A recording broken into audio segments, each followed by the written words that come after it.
Great. All right, welcome everyone to the Community Action Advisory Board meeting on this lovely sunny day, March 5th. We will get started now and we'll run through some details about the meeting and we'll do attendance. Just to let you know, this meeting is being recorded. When you are talking, just be sure to identify yourself so we can capture that for the minutes. The chat function is not available due to public disclosure rules. You can turn on the closed captioning through WebEx Assistant and just follow the prompts for that. And if you would like to lock participants so that you can see them regardless of who's speaking, you can do that for up to 6 people and you can pin those. So just use the system in front of you to set this, how you like to see things. All right, and we can run through attendance. Abby, do you want to run through attendance since I'm not sure who's in the room with you? Yes, I can do that. Go down my list. So first is Diana Perez here. Present. Hi. Sandra Zavala Ortega. Present. Great. Rob Perkins is running late, but he will be here. Ernie Suggs. Here. Great. Katie Favela is our newest member. We're super excited to have her, elected official from District 5. She's unable to attend today, but you all will get to see her soon. Rhonda Clark's here in the room. Clover Spears.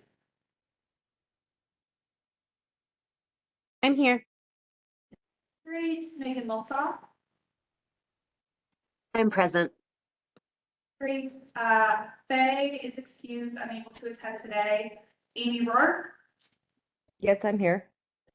Great. Lily Fidanye. I'm here. Thanks. Mithia Hunter.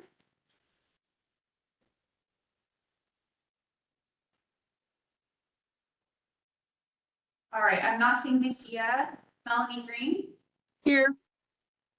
And Brittany Lassane. Here.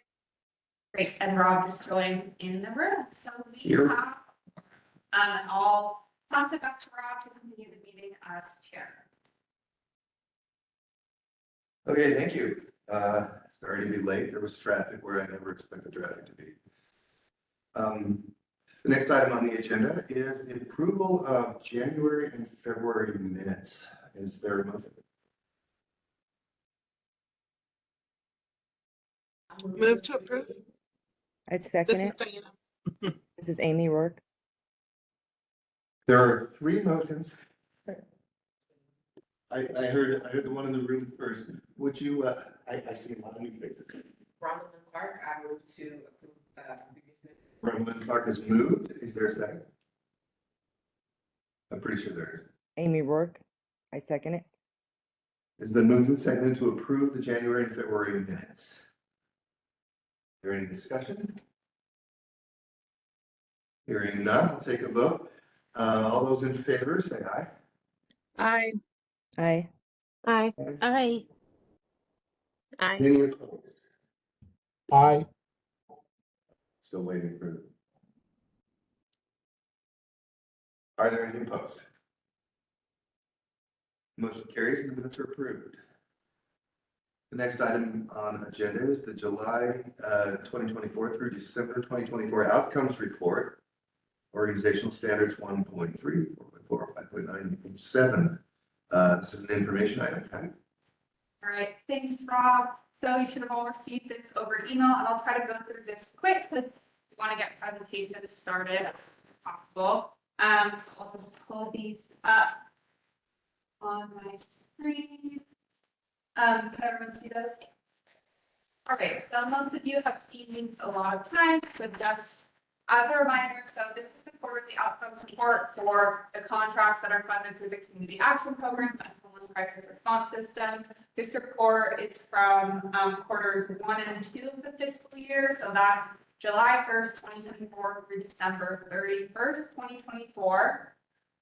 On the left in orange, we have the organizations and programs with a brief description of the program, the annual report period, and then in the middle in green, we have a few of the many outcomes that these programs report on, with annual proposed goals achieved year to date and percent achieved. We're halfway through the reporting year, so most will be around 50% achieved, but you'll see that some are much higher or much lower depending on where they're at. And program coordinators are working with organizations if we see any red flags. And then on the right in blue, we have expenditures. So the annual contract amount, the total spent to date, the current balance, and the percent spent.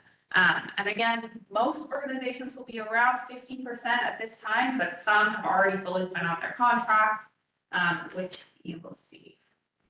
So on the first page, we have all the community action programs.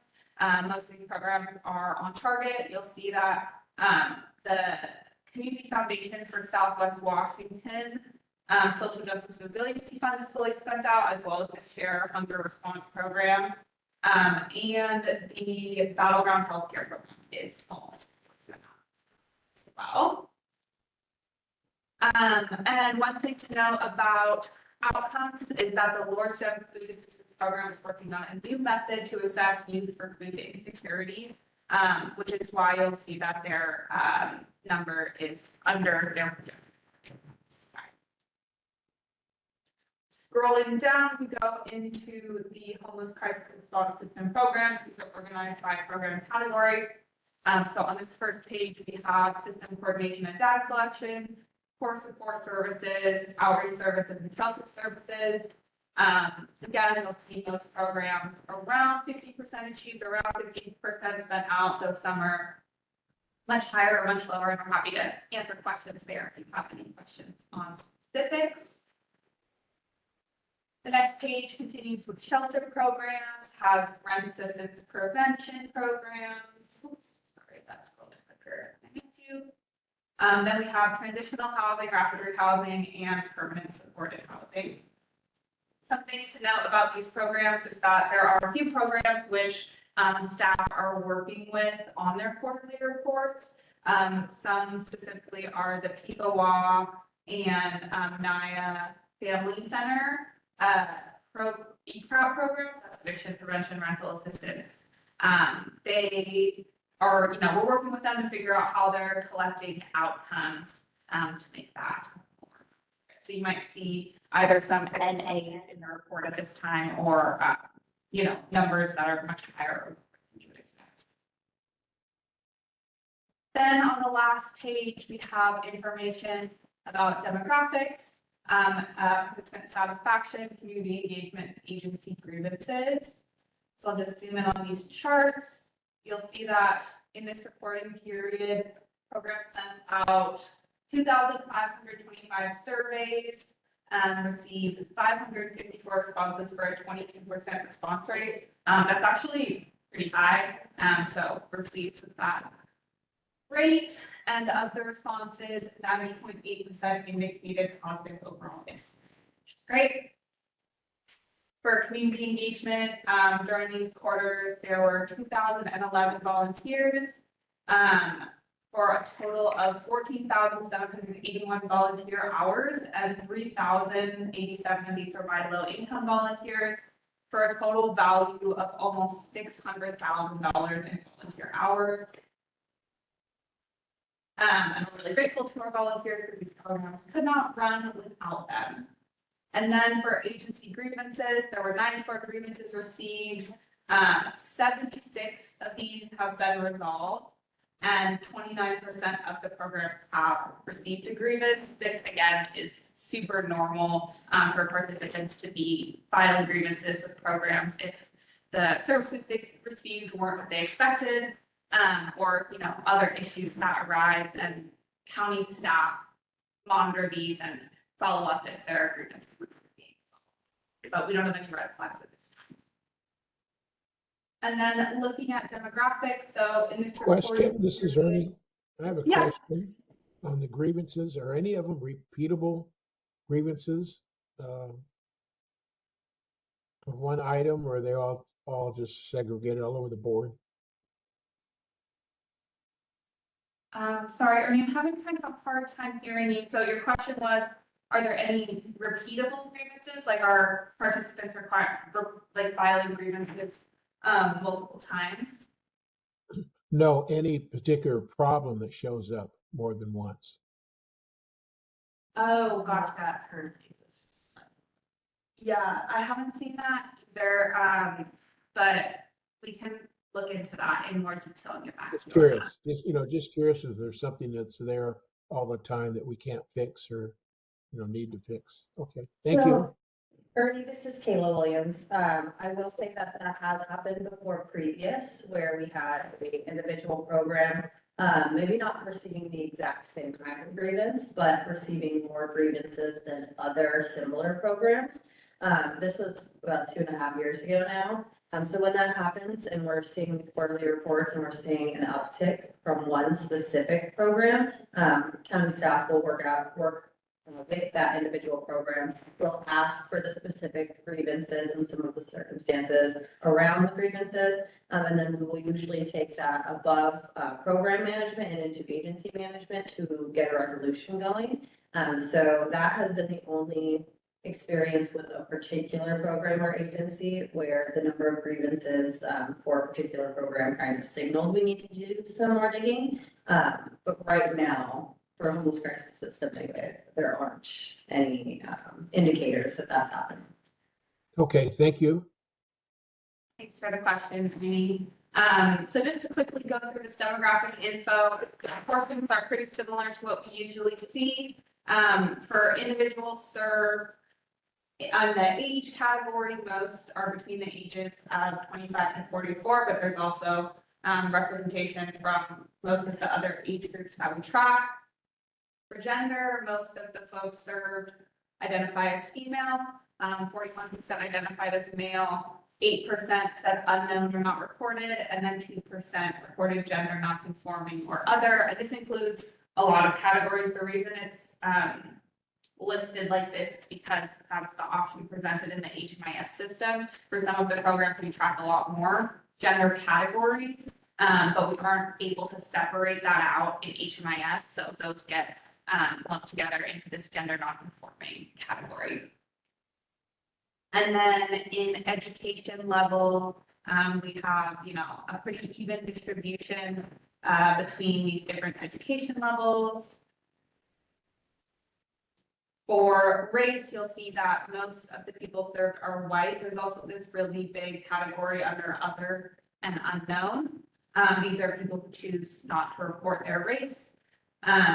And then we also have representation from the Black and African American community, the Native Hawaiian and other Pacific Islander community, American Indian and Alaska Native and Asian communities. Yes, Diana. Hi.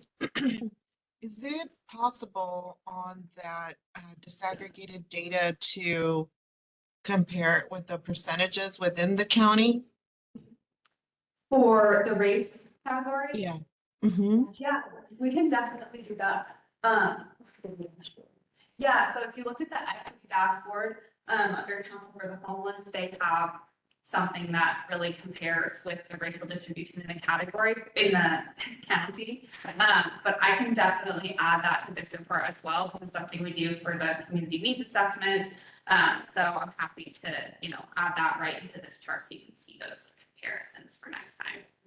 Yeah. And then I wasn't sure, is the zip code covered, just to kind of get a sense for where people are in the county, if there's like more in a certain part of the county than in any other part in any particular service? Good question. I don't think you can get it. I think we can get it, yeah, but it doesn't pull in the regular reports I pull from HMIS for all of our programs. But I could probably work with Dale to get that information. Yeah. I'm just curious if there's a particular service that a certain part of the county is more highlighted more, especially when we compare it with the community needs assessment. Yeah, those are really good questions. So I'll make a note and I'll look into that for the next report. will also come out, when Council for the Homeless drops its HAP, Homeless Action Plan Outcomes Report for this last year. They will have all that information separated out by zip code as well. I think the most recent final report is for 2023 though right now. They usually report, on the year previous, at the end of, 2024, they reported on 2023 this year. Later this year, the 2024 numbers will come out.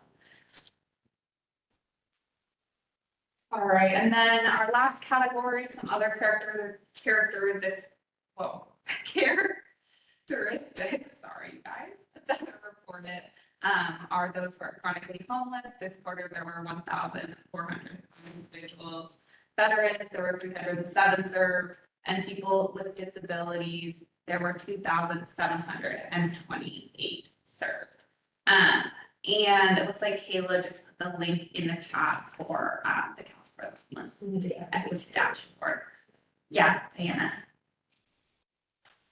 Sorry, I took my hand down. On that other characteristics, maybe it's in another document, but again, back to that point of the zip code, where were folks showing up more in certain zip codes across the county? Wait, sorry, I'm not sure if I understand the question. So So and the other characteristics for like chronically homeless, a sense of the zip codes of where they were last residing. Mhm. Same thing with the veteran and disabled. That way we could see where the zip codes across some of these characteristics. Maybe there's a few zip codes that are outliers, that the majority of our chronically homeless are coming from these zip codes, or disabled, just to get a better sense. Yeah, for sure. So the link that Kayla put in the chat, the first one, directs to this Council for the Homeless data page, and I'll just show this on my screen. So this is a report that they do annually, and this one shows homelessness compliance by zip code of last permanent address. So this can get some of that data you're looking for, though this doesn't include a community action program.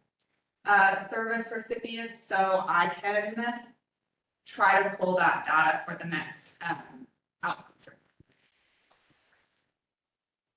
Thank you. Awesome, thank you. If there- Anna. All right, so we do need to move on from the outcomes report. Sorry, that was a really quick one, but we have a lot of presentations to get to today. So I will pass it back to Rob to introduce the first applicant.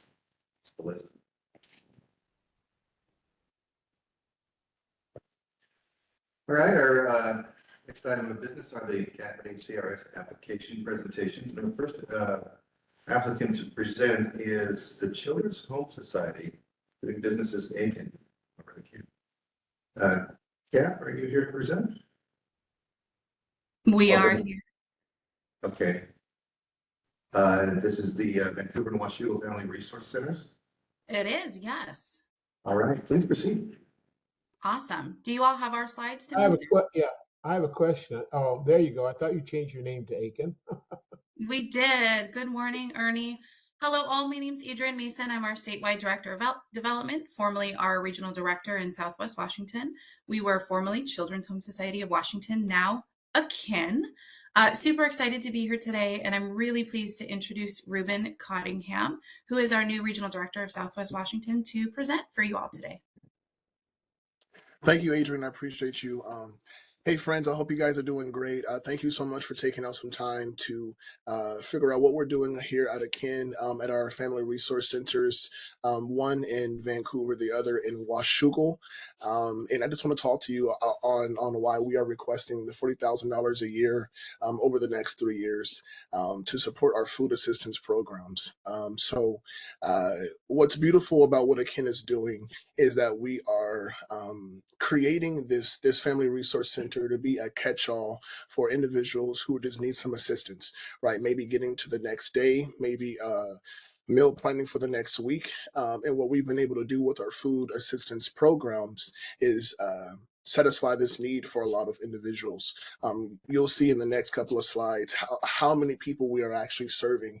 In 2024 alone, we were able to serve nearly 7,000 individuals in different food services. The one I want to focus on is our free shop model, where people are able to come in and just shop freely, right? Whether they need more rice than beans, maybe they need more freezer goods, they are able to do that in our free Yeah, shop but we're model. definitely needed, and I don't even know though. Oh, I'm sorry. Is that a question or? Oh, okay. Sorry. I think someone unmuted. But yeah, so what's really cool about our free shop model, like I was saying, is that there's a lot of equity surrounded by that, right? Where people are able to just model their choice, you know, and to receive whatever they would like. And the other program I want to focus on is our backpack program, specifically in our East County FRC, where there are a lot of youth who are going home to an environment where they may not know where the next meal comes from. So the backpack program specifically was created to give them 3 square meals throughout the weekend, right? We actually had an instance a couple of months ago where we did not know if we could continue the program because our resources got so low. But the East County community was able to come in with a whole bunch of in-kind donations. And because of those, we were able to continue the program. But that just let us know that we need more resources. We need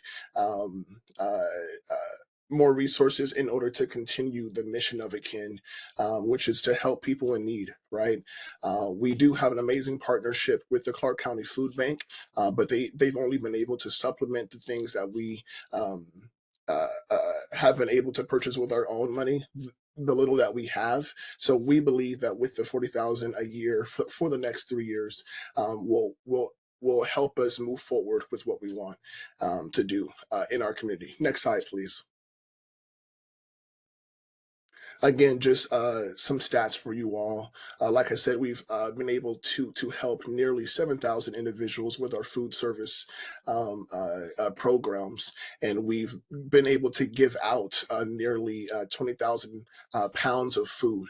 And I think it just shows the impact, but also the great need that is growing in Southwest Washington.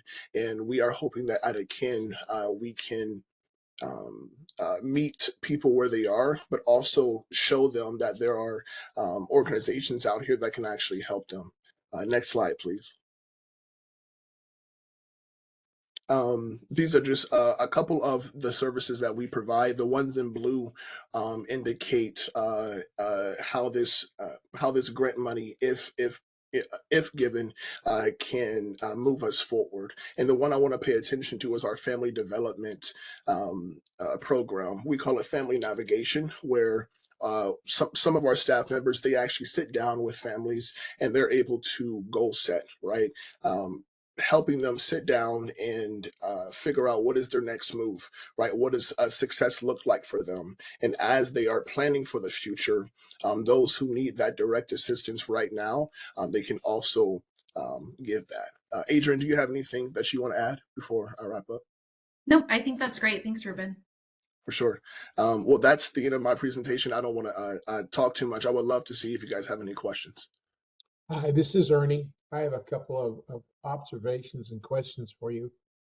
Having been at the East County Services Center in Washougal, helping to start the backpack program many years ago, I won't age myself. I've been very proud and happy to be a part of that.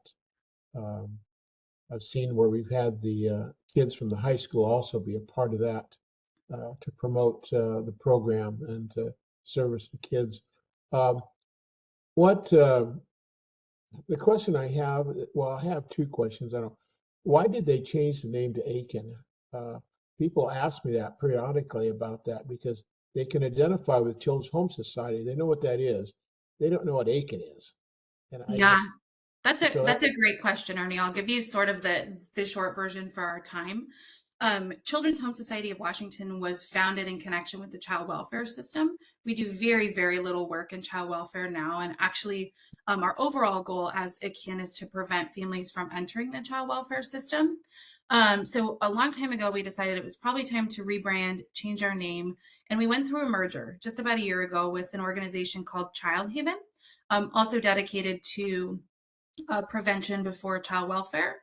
And so after a long process, we did land on the name Akin, which speaks to our connection to kinship in family, and family being however you define your family. And so we're hoping Akin passes the test of time.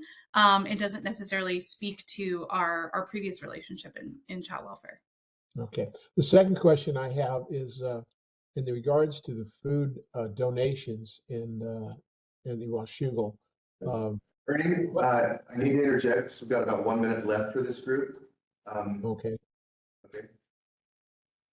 And let's just remember to keep questions focused on the program they're applying for rather than the agency as a whole. Thanks. Yeah, you can still go ahead. Okay. What percentage of the food is donated to the program in Washougal? Do you have that type of information? I know we're always collecting food for them, which is, and I think the community's done a great job in what they can, but I know you need more. But do you have a percentage of what percentage of food that is donated that is part of the program?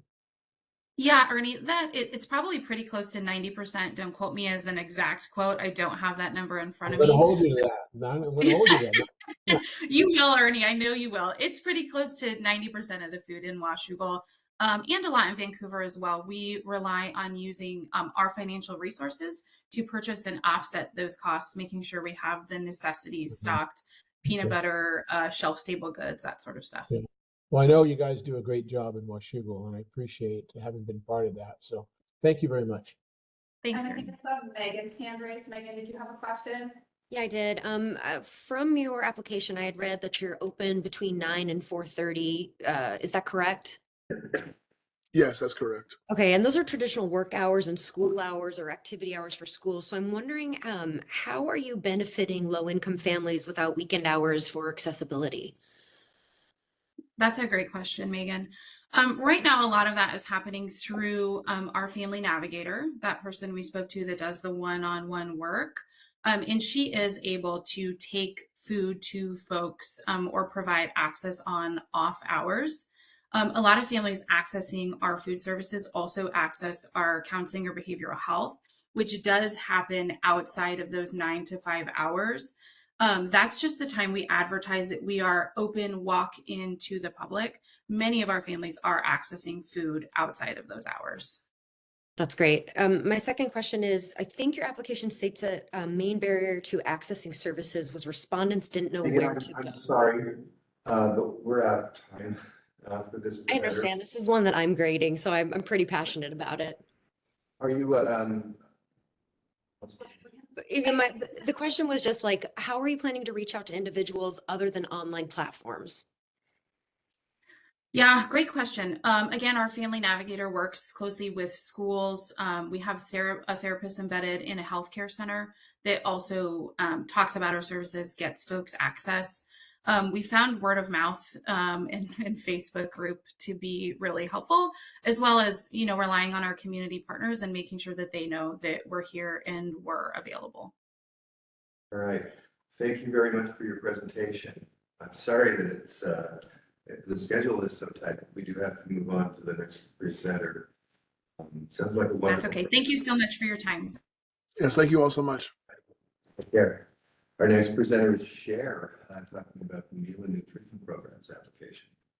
Are you here? I am actually in person. Wonderful. Thank you for having me. I was trying to see if I can turn my camera on here. Thank you for. They'll be able to see you through. Oh, through there too. Yeah. Perfect. Thank you. Thank everyone for having me here this morning. I'm Matt Moran. I'm a director of philanthropy here at Share. Our Meals and Nutrition program has been in operation for a number of years, providing food and nutrition to families through and individuals experiencing homelessness through a number of programs. If you don't mind going to the next slide here for me. I'm not really going to talk much about the statistics that you're going to see on these slides here. If I could have your support in kind of cycling through these slides as I'm speaking. I think it's important, the statistics that we have on our presentation here. I think the number of people that are experiencing food insecurities in Clark County speaks for itself. It's nearly 59,000 people. But the statistics, I think, are less important than the stories that are associated to them. So that's what I would love to speak with on my time this morning. I'm happy to answer questions a little bit later on. So there's 3 stories I'd love to tell that this funding helps go towards and has gone towards in the past. The first shows the need for supporting these programs here in Clark County. Recently, we had a major donor dinner at Share that went to support and thank our bigger supporters here at the organization. There's a group of about 20 individuals who are very influential in the community.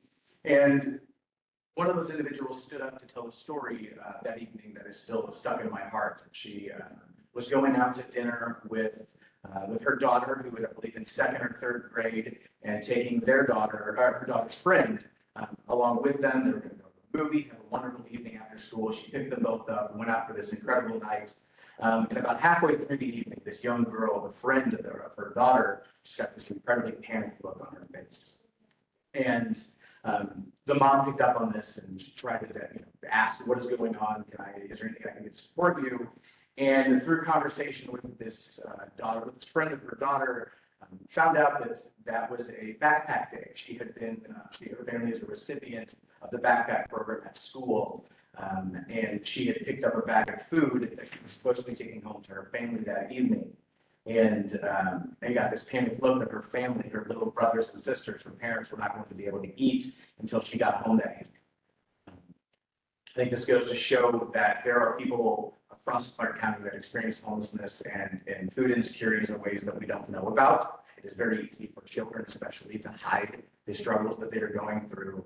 And so this mom had no idea that this young girl that was in her care the evening was going through something like that. And so they, of course, kind of rushed through the evening a little bit to get this girl to be able to go home and essentially take care of her family. She felt that responsibility as a 2nd grader to ensure that her family could eat. And so while I think none of us want a young child to feel like they have to be taking care of their family, I think it shows to show the need in Clark County for the number of people, the number of families struggling with food insecurities that you may see every day that we don't know about. The second story is from our hot meals program. I'm fortunate to be able to volunteer at our hot meals program every single week. I go down there and work with our staff that feeds people experiencing homelessness who are sheltered, who are unsheltered, who are looking to better their lives, but need support in doing so. And our hot meals program serves serves 3 meals every single day of the year. And it's to individuals who have an array of backgrounds, an array of possibilities in their future as well. And one of those possibilities was made possible because of this hot meals program. There was a young man who was in his 20s, his early 20s, who had been coming in almost every day for about a year and a half, to take advantage of the hot meals, some of the best meals that some of these individuals say they have ever eaten, regardless of being housed or not. And he was coming through, and eventually one day he stopped. He was sleeping in his car, he was getting these hot meals, everything was looking really great. He looked very put together. And then he just disappeared one day. And so the hot meals manager asked, hey, what happened to, I'm calling Jonathan today. What happened to Jonathan? I haven't seen him in a little bit. And by word of mouth, found out that Jonathan was actually going to med school this entire time. He was able to put himself through med school while sleeping in his car, but did not have enough funds to be able to feed himself while doing so. He was a very put together individual. And while I think we all believe that we need to be looking out for an array of individuals in our community, regardless of what they're going through, this was an individual who was doing all that he can to make the best life that he could, but still did not have the funds available to put food on his table while going to school to become a doctor. So a year and a half later, after going through this program, Jonathan is now a doctor practicing in California. Probably would never have been able to happen if he did not have the support of these funds here in our county for this programs. And one quick last story. for our, it's another backpack program. I think it shows hope that this community has for each other. We recently have a donation come in of about 100 backpacks that were put together by 10-year-olds, two 10-year-olds. It was their birthday, and for their birthday, they decided they wanted to support little girls like the one I spoke of earlier, to help their families be able to eat. And I think that this program, while doing such a great job of feeding people, putting meals on the table, it also is building this future, this hope for the future. It allows children to have agency, to take control of their lives, put these meals together, gives hope for the future that they're going to learn how to do this in even bigger ways moving forward. So that's a lot of stories rather than statistics, but I think those stories are important. I think it's important to remember that there's more than just the numbers on these slides. It's these individuals, these families that we are aware of. Right, thank you for the presentation. Are there any questions?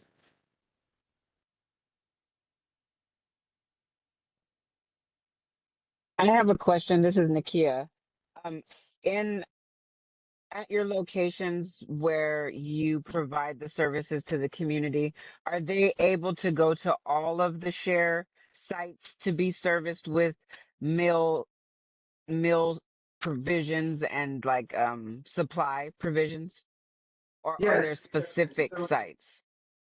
Yeah, so for the Hot Meals program, that is one location at our men's shelter in downtown Vancouver. For the backpack program for those meals on site, we have about 20 partner sites that we do throughout the summer at different locations that people can access from all over. And then we're in about 83 schools, so about 800 to 1,200 depending on the week. Backpacks are built with all the meals, the meal kits, the things that are dispersed out to the schools so that children take the meals home, either to their home or to the hotel that their families are staying in. And so, and I don't it's too much of the time, but so does your program only encompass the schools and the services where families can go, or is it also for the houseless? That Hot Meals program is for the houseless. The backpack program is more in the schools and out in the community. Yeah, no, I was referencing the services portion for the houseless. Is that something that they can utilize at all of the share branches, or are there only specific branches that provide meal provisions and supplies? Sure. Yeah. So our Hot Meals program is it's located in downtown Vancouver at our men's shelter. Okay. It's not just men who attend that. It's anybody in the community is welcome to come. But it is at that one location, and then we also have meal and nutrition programs and some of our other shelters for the residents living there. But for that public community, those community meals for anybody, those would be in the downtown Vancouver area where it's the biggest population of this. Okay, great. Thank you so much. Yeah, thank you for the question. Are there any other questions?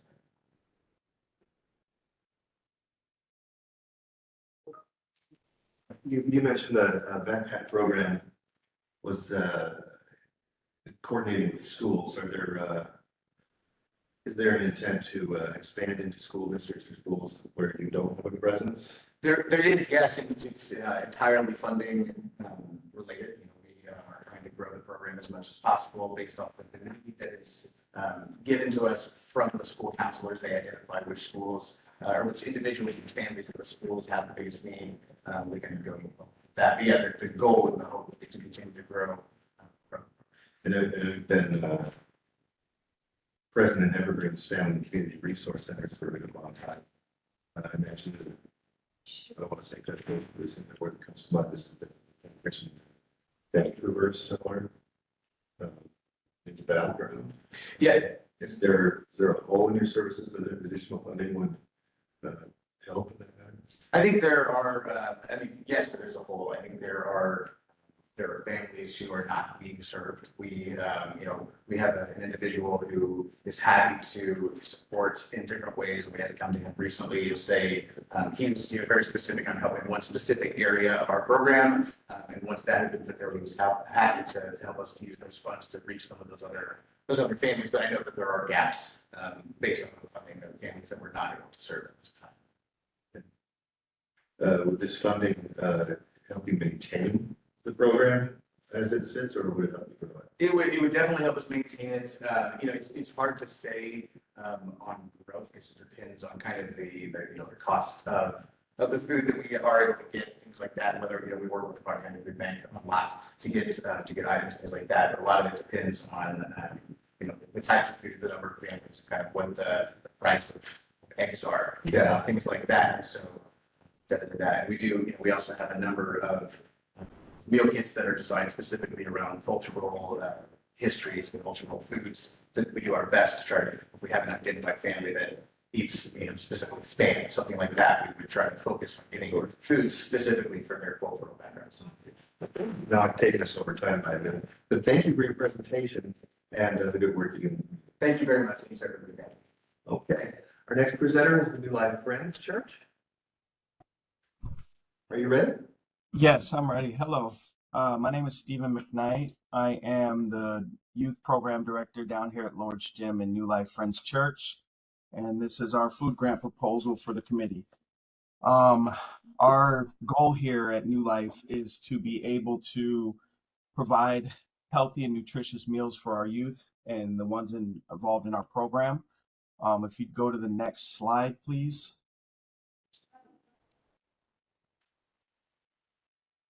So I'm just going to follow the script of the slide. I have a lot of slides to go through. It pretty much states what we have to say in our missions here.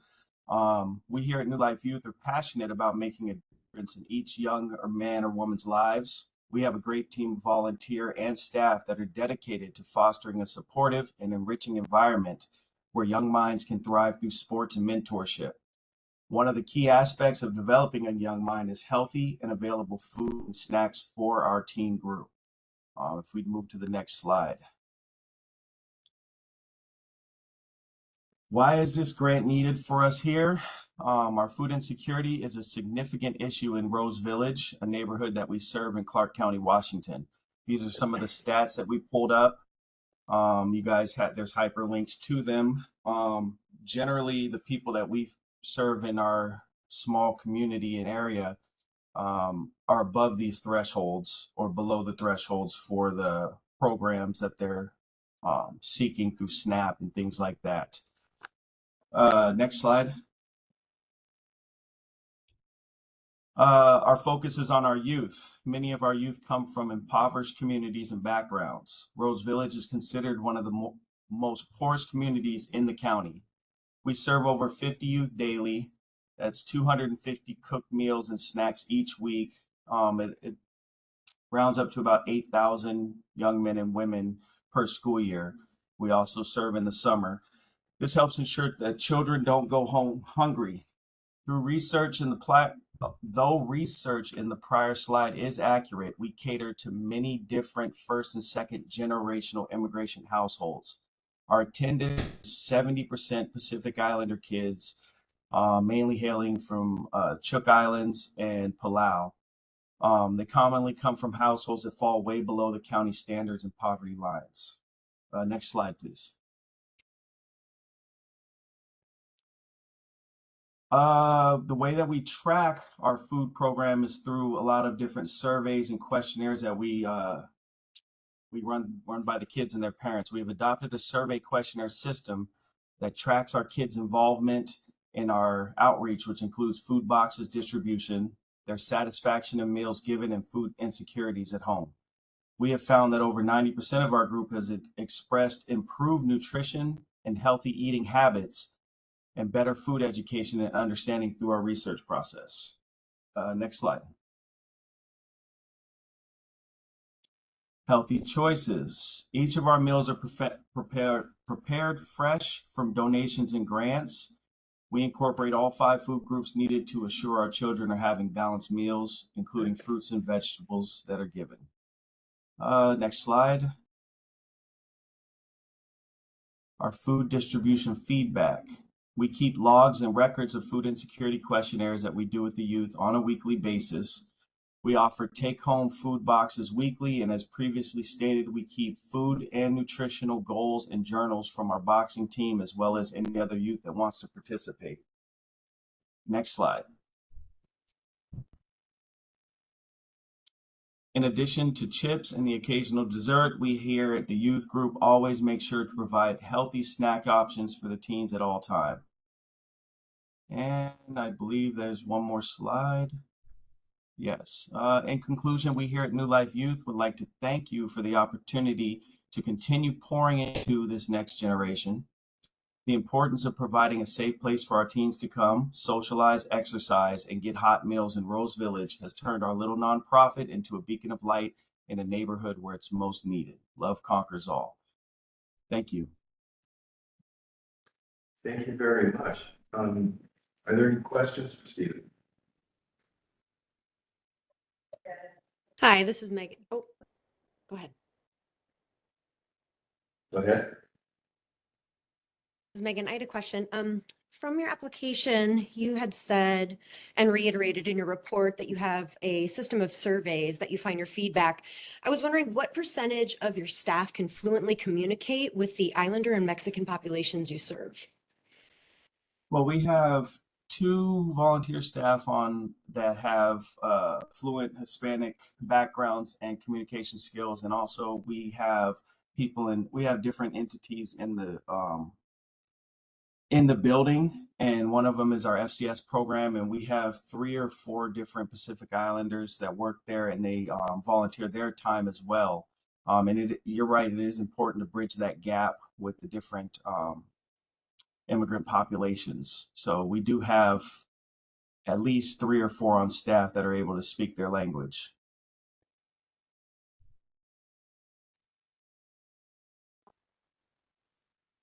Diana's hand is raised.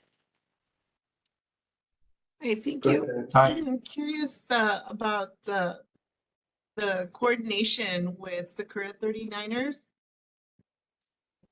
Say it again. Are you doing it because of the high proportion of Pacific Islanders in that area? Is there any coordination with the Sakura 39ers?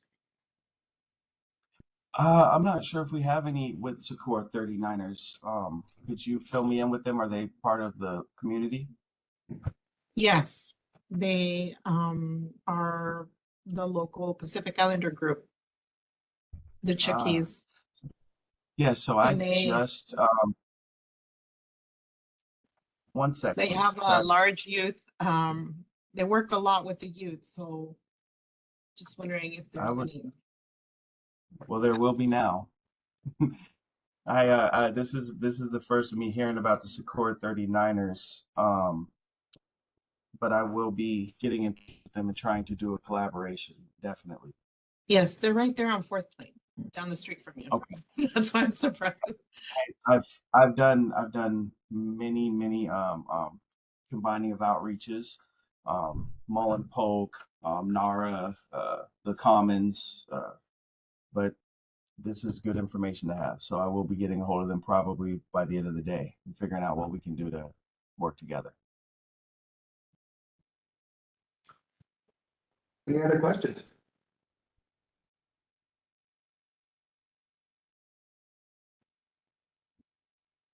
Well, we have about 2 minutes left for this presentation. If you'd like to speak in detail about anything else? No, that's about it. I just wanted to thank the committee for the time and all the support that we've had from the past in them, and that, as you guys all know, we're just here trying to help the children grow, prosper, have a safe place to go, exercise, socialize, and also go home without any of their food needs being ignored. So we couldn't do it without you guys and your guys' help. So we thank you so much. Thank you for presenting today. Sounds like a good program. So we have about, well, we can go forward if Battleground Healthcare is here. You can begin the presentation now. Hey, good morning. This is Dana Miller, and I'm with Ingrid Dankmeyer, and she's with me as well. We'll go back and forth on the slides, and we're both honored to serve Battleground. I'm interim for a few months between longer-term leaders, and Ingrid has been with us for several years, and so you can advance for the next slide and then quickly move on from there. You have a little bit of our background just so you know who we are. And yeah, Ingrid, I'll let you take it away from here. Just brief introduction. We've served the community since 2011. Go ahead to the next slide. well, if you want to look at that, that's fine. But we have been serving adults who are at 300% or below of the federal poverty level. And but a lot of those adults do have children.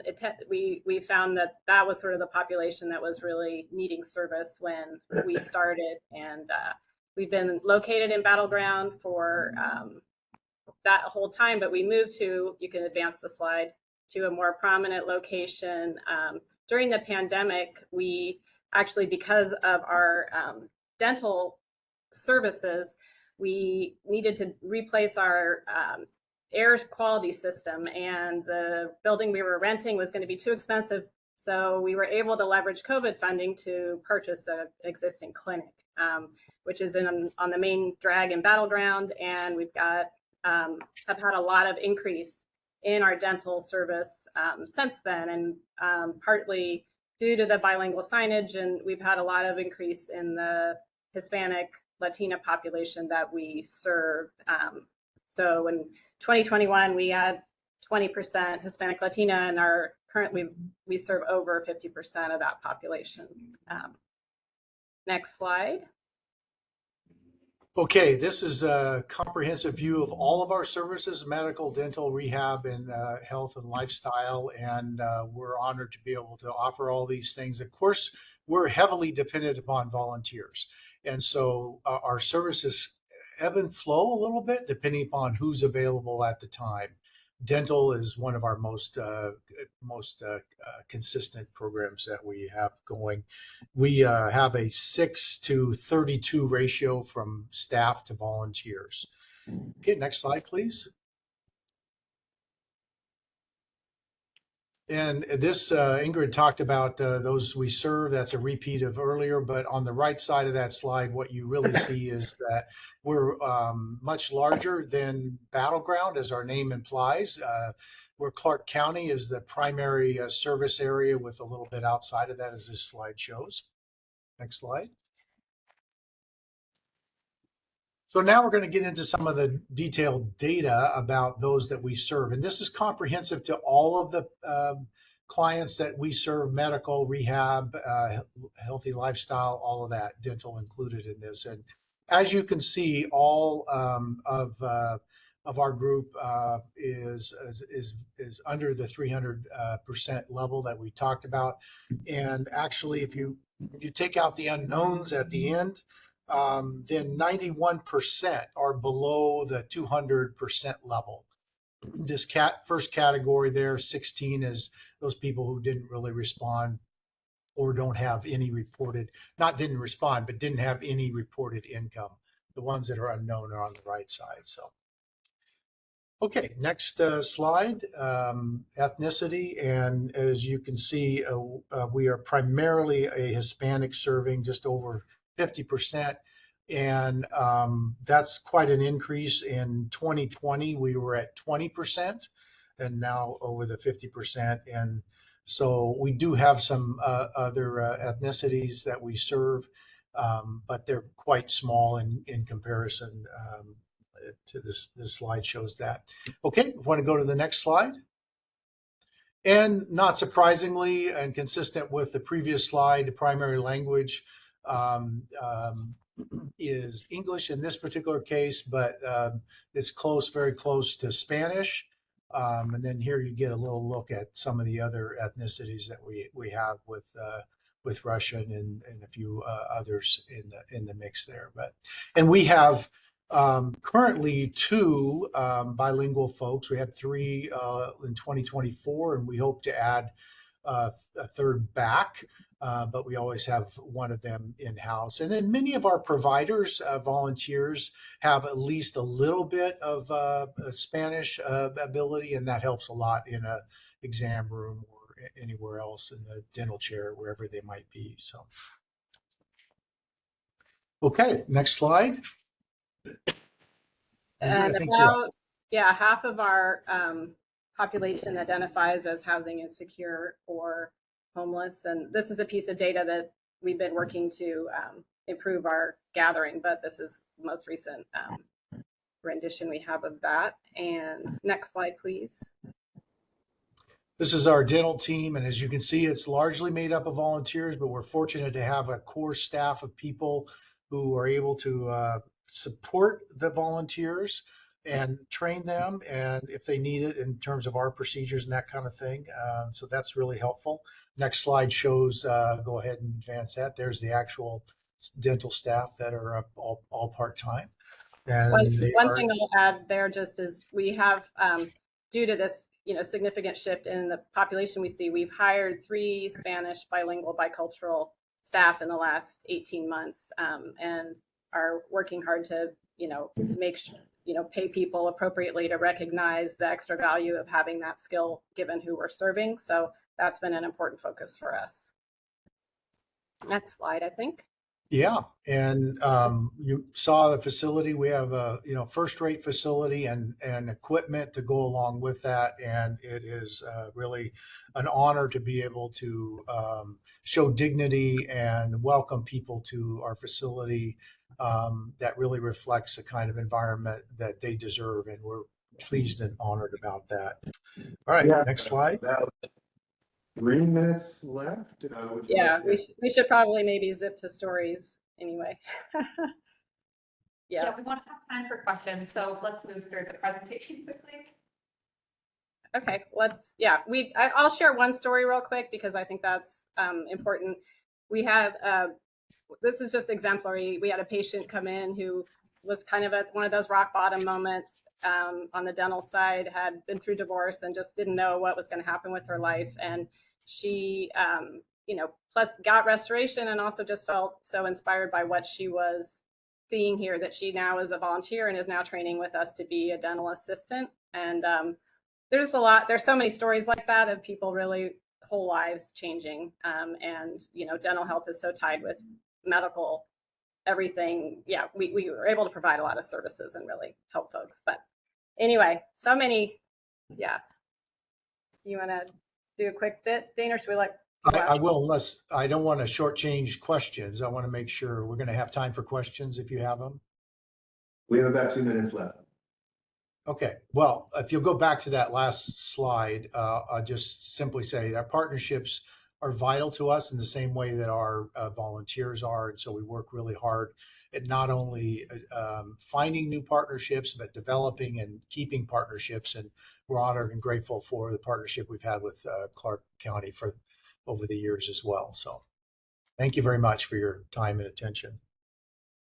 Are there any questions for Dana or Andrew? Yeah, this is Megan. I have a question. I was impressed with your application, by the way. I noticed that in your presentation, you said at least 50% are experiencing of your clients are experiencing houselessness, and that you serve a high number of low-income individuals. Both populations tend to have struggles with transportation. I was wondering, in your research and your work to work with other community entities, how much effort are you putting into reaching out to getting transportation to your clinic? Well, one thing on that is when we moved in 2021, we moved from a sort of tucked away location to we're now on the main drag in Battleground with bus lines. And that was a big sort of draw for this location. So that was an improvement, but we actually have a really great partnership with Medical Teams International, and they send vans out into what they like to call the hinterlands, more rural areas, and provide service and then link them back with us. This is a partnership that just started in the last year. It's been a really wonderful expansion.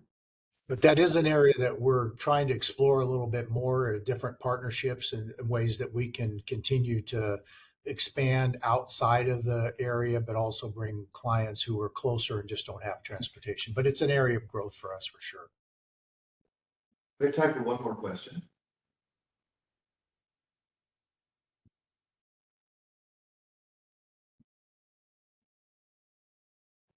All right, hearing none, thank you for the presentation and thank you for the good work you do. Thank you for your time and the good work you guys are all doing. And thanks for your past support. We really appreciate it. Yeah, it's been key. Thank you. Okay, next presenter is the Free Clinic of Southwest Washington. Hi, good morning, everybody. My name is Rebecca O'Brien. I'm the Executive Director of the Free Clinic of Southwest Washington. You'll notice a lot of similarities between the last presentation and ours. We're also a free clinic like Battleground Healthcare, and we're also requesting funding for dental. So I'll try not to harp on the same needs, but go ahead, next slide. So the free clinic's been around for a long time. We've been serving uninsured individuals in Clark County since 1990. Our dental program's been around since 2005. So we've got 20 years of experience serving uninsured low-income folks and providing dental services to them. We serve adults only, and we have one part-time dental coordinator who's supervised by me. So we're the only two booking time to this program, which means we do rely on volunteer dentists to provide the services that we offer. Next slide. Okay, so we do this also in partnership with Medical Teams International. They're an incredible partner. So they park their mobile dental van in front of our clinic twice a month, and we provide extractions and fillings on the van. We also provide limited dentures to our patients. We do that separate from the van. We do that in our office. And then we have two other programs, which I'm not requesting funding for, but I'm just highlighting kind of the breadth of our program. Our oral health program is partnerships with dentists in the community who provide services to our patients in their office. And our Veterans Dental Program is a wonderful partnership with Clark County that reimburses us for the dental services we provide to veterans who are referred from the Veterans Assistance Center. Next slide. So these are our on-site dental services. These are the extractions and restorations that are provided on the van. You can see every year we usually do between 250 and 300 visits for, again, low-income uninsured individuals. Next slide. Dentures, this is a relatively new service that we've been offering. This came about because we're seeing, we do a number of extractions. So a lot of folks are coming to us because they're in pain, they have abscesses, other things that are requiring us to do extractions. And oftentimes that means that can really lead to a diminished quality of life, especially if you're pulling teeth in the front of their mouth. That leads to all kinds of problems. And so we saw a need to provide additional services to folks that need it. So you can see we don't do a ton of dentures. We would love to do more. This is really just cost prohibitive for us at this point. So part of the funding that we're asking for is to help cover the supply costs for dentures for our patients. And this is also dependent too on the folks that we see. In a given month, you might see 5 people who could really benefit from dentures, whereas the other month we're just doing a lot of fillings and maybe we didn't extract as many teeth, therefore less dentures. So it's really dependent. But in our proposal, you'll see that I've requested, we'd like to be able to have funding to cover up to 8 patients a month with dentures as needed. Next slide.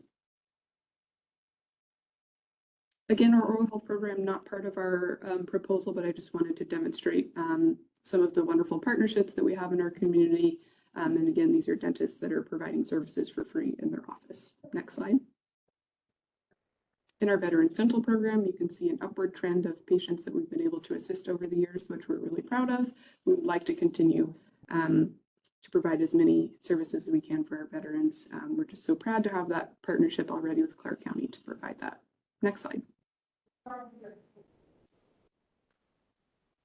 So there's a growing need. Dental is a huge need in our community. The number of calls that we receive far outpaces what we're able to offer. We currently have 2 dental clinics a month with Medical Teams International. Our dental coordinator easily gets probably 10 phone calls a day for folks that are looking to make an appointment.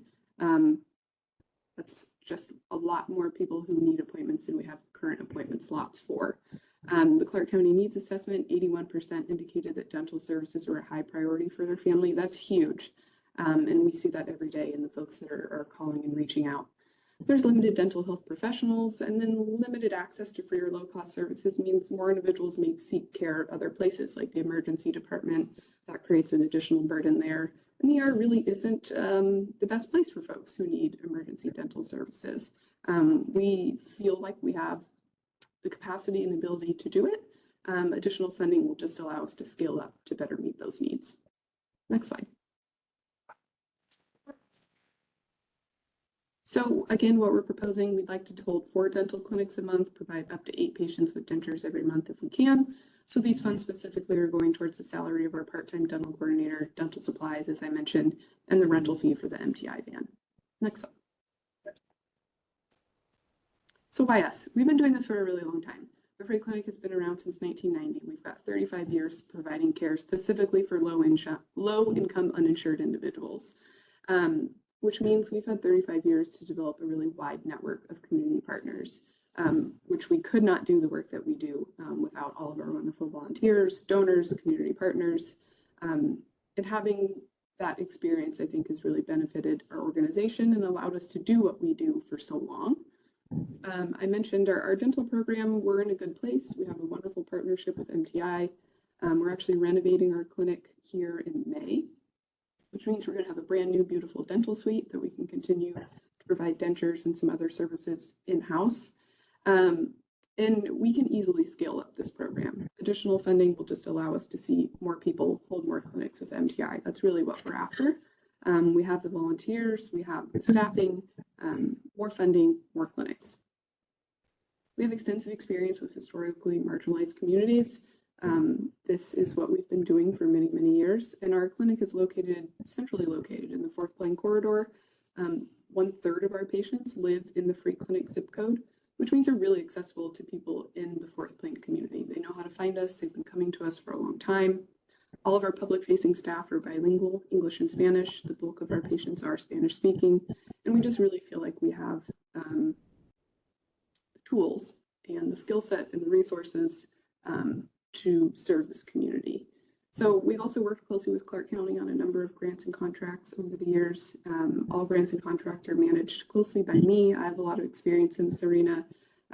Prior to working for the free clinic, I essentially was working kind of in a role similar to Abby with the county. I worked for county health departments for a long time managing grants and contracts. So I'm confident that we're able to manage these kinds of funds.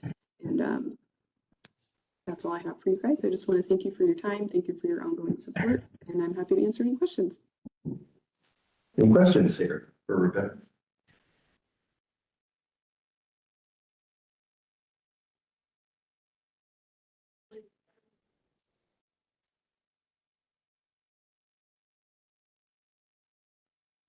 Not seeing any hands. Were there any questions for this presentation?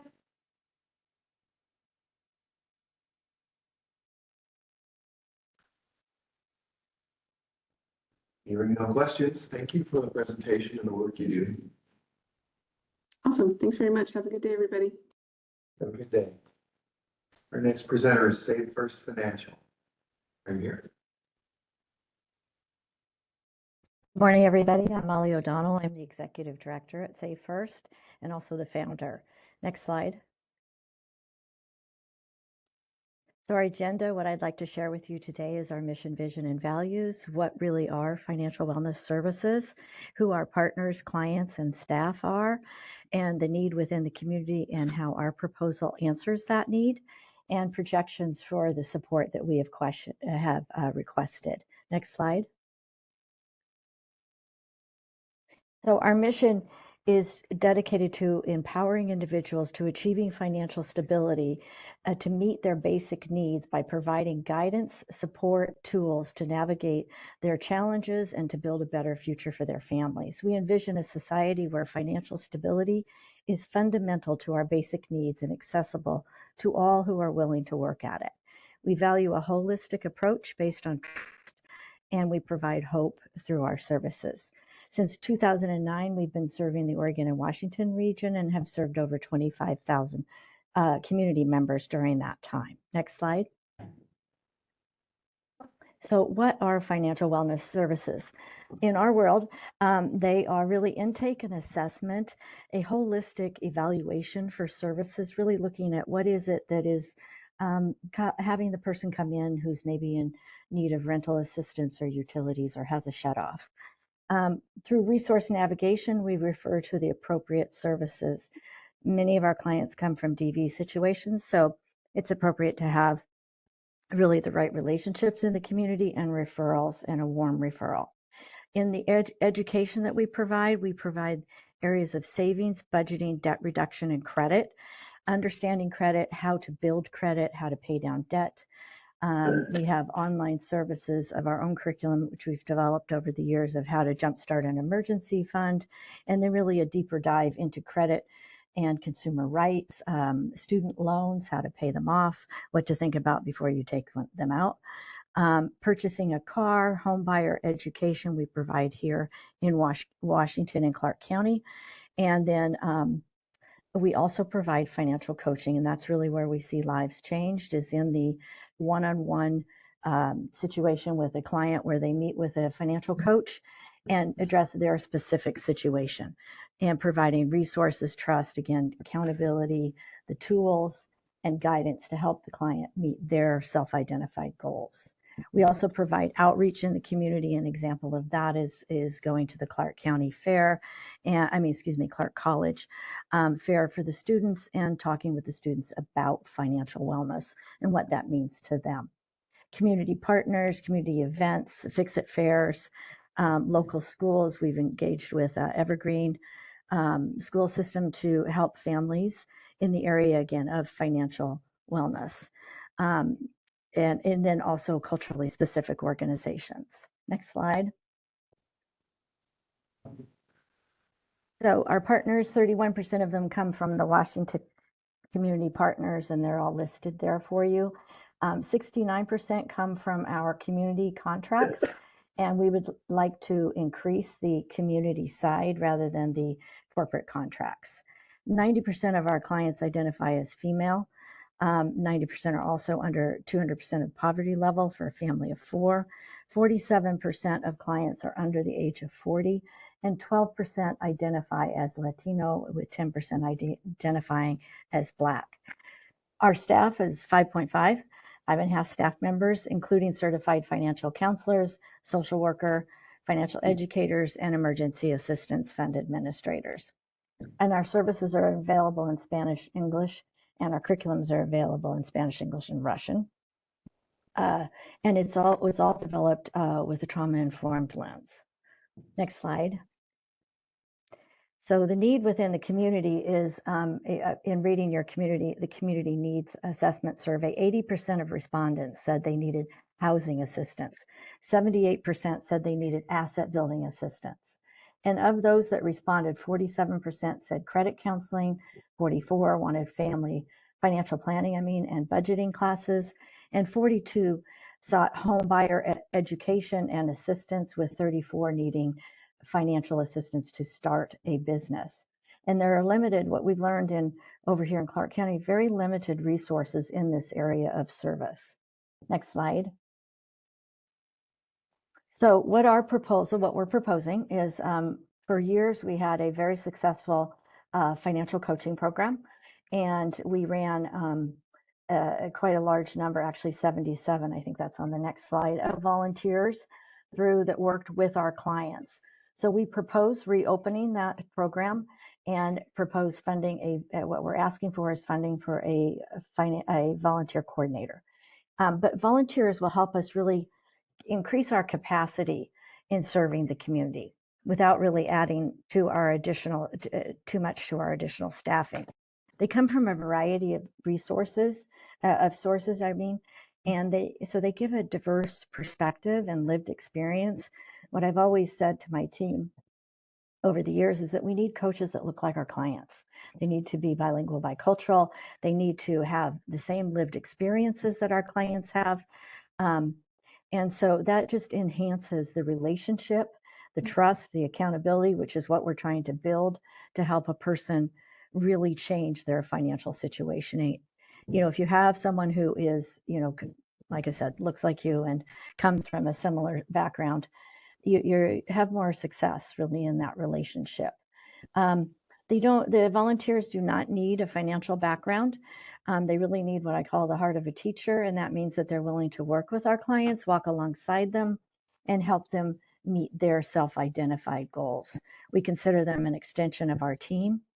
The volunteer coordinator, what will they do? They'll recruit, train, support, provide ongoing education and continuing education, and help engagement through mentorship, recognition, and clear communication. And they expand then the community aspect, engaging with more volunteers. We'll be able to engage more community members. Next slide. So again, 77 coaches with 35 that were active at that time. really active. Worked with clients 2 to 4 hours a month, or for as long as up to a year, and really addressing their self-identified goals. They assist clients with DV's situations, emergency situations, budgeting, setting financial goals, starting an emergency fund, paying down payday loans, credit building, purchasing cars and homes, things like that. And our projections for this is we would like to onboard a volunteer coordinator and help grow that bring that program back, and have 6 volunteer financial coaches in the first year. And we believe we would be able to increase our client services by 180 clients. And I'll wrap up so there's questions. Thank you. Are there any questions for Molly? Yes. Hi, this is Diana Perez. Real quickly, a couple of questions. You said you serve clients under 40, and I was just wondering if you had something specific for youth and young adults and financial literacy. And then my second question is, you mentioned coaches that need to look like your clients, so I'm assuming that there would be stipends for your volunteer coaches? So addressing the under 40, so we have run over the years, we have done programs for youth, especially in combination with the IDA, to help people go to college or do a trade school or buy a car or something like that. I would say yes, but we need more volunteers to do that. And so our curriculum is designed for that. It's not designed for it's designed for all ages, in other words. So that, I hope that answers that question. Then your other question around, stipends. No, we do not. We really do not do stipends. We've had a dedicated core of volunteers who are really an extension of our team, and they come, and really, like I said, join our team and are supported by that. We do events and things like that, but no, we don't actually pay the volunteers. Okay, so it wouldn't be paying, but especially if they're bilingual or within a community or what have you, that usually a gesture would be a stipend to cover their meal or their time. But I was just curious. We would do that. All of that would be covered. I guess I thought you meant like paying them or something. Oh, no. No, I mean, we've had, yeah, I mean, we would do, we do bus vouchers, we do parking, we do meals for them. We actually put on events to thank them for their time. So yes, I mean, I think that's part of what the design of the program would be, is to, what are those incentives that we need to kind of add? Yeah, okay. And then lastly, the folks that are at risk of becoming houseless or homeless, is there a focus in that area? Yeah, there is. We actually, came out of a social service agency over the years, and we worked with the houseless population. And so yes, our coaches work, to help with that. We don't have community funds right now to stop an eviction or to house, but I'm looking for that too, not from you guys. Don't worry. But anyway, so yeah, we do have that in our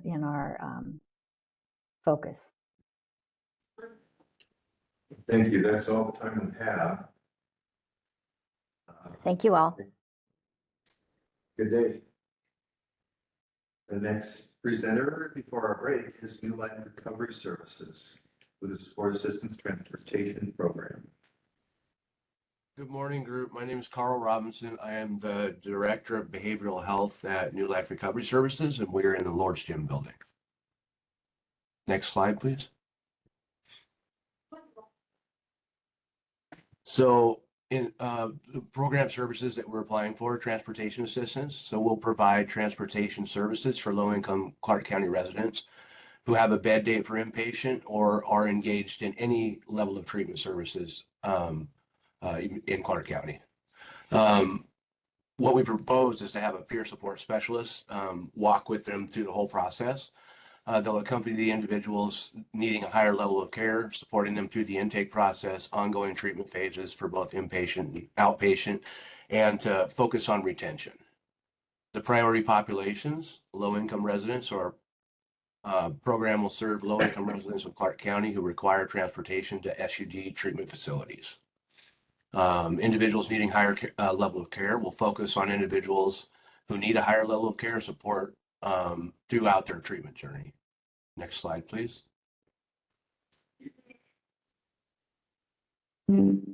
Client outreach and engagement. So we have some relationships with Columbia River Mental Health and CMAR Community Health Center.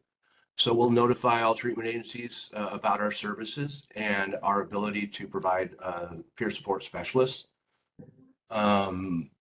Screening by referring agencies. Individuals will be screened by the referring agency to ensure they meet low-income requirements and are residents of Clark County. Additional program information. So support throughout treatment. Our peer support specialists will provide ongoing support throughout all phases of treatment, including intake, inpatient, outpatient, and retention to ensure successful outcomes. Collaboration with agencies. We'll work closely with SUD treatment agencies to identify and support eligible individuals. Next slide. Why does Clark County need SAT services? One, we have high rates of substance use disorder here. Clark County has a significant number of residents struggling with substance use disorder. According to recent reports, the county has seen an increase in opioid-related overdoses and other substance abuse issues. The yellow highlights are hyperlinks to the research that backs this. Providing transportation and support services for low-income residents seeking treatment can help address this critical public health issue. Two, barriers to treatment access. So many low-income residents in Vancouver face barriers to accessing SUD treatment, including lack of transportation. By offering transportation services and peer support, our program can help overcome these barriers to ensure that individuals receive the care they need. Next slide. Three, support to vulnerable populations. The SAP program targets low-income residents, a group that often lacks the resources to access comprehensive SUD treatment. By focusing on this population, this program aligns with the local efforts to support vulnerable communities and improve health outcomes. Four, positive impact on community health. Improving access to SUD treatment can have a broader positive impact on community health. Effective treatment and support can reduce the incidence of substance abuse-related health issues, decrease emergency room visits, and lower overall health costs for the county. Next slide. Alignment with the local health initiative. The SAP program supports local health initiatives aimed at addressing substance abuse and improving mental health services. By funding this program, the CAAB can contribute to these broader community health goals and demonstrate a community to addressing critical health issues in Clark County. Evidence of program effectiveness. So programs that provide comprehensive support, including transportation and peer support, have been shown to improve treatment retention and outcomes. By funding this program, the CAAB can invest in a proven approach to supporting individuals with SUD. Next slide, please. And I blew through the presentation, so hopefully there's some questions. It's about 5 minutes for questions. Does anyone have questions for Carl?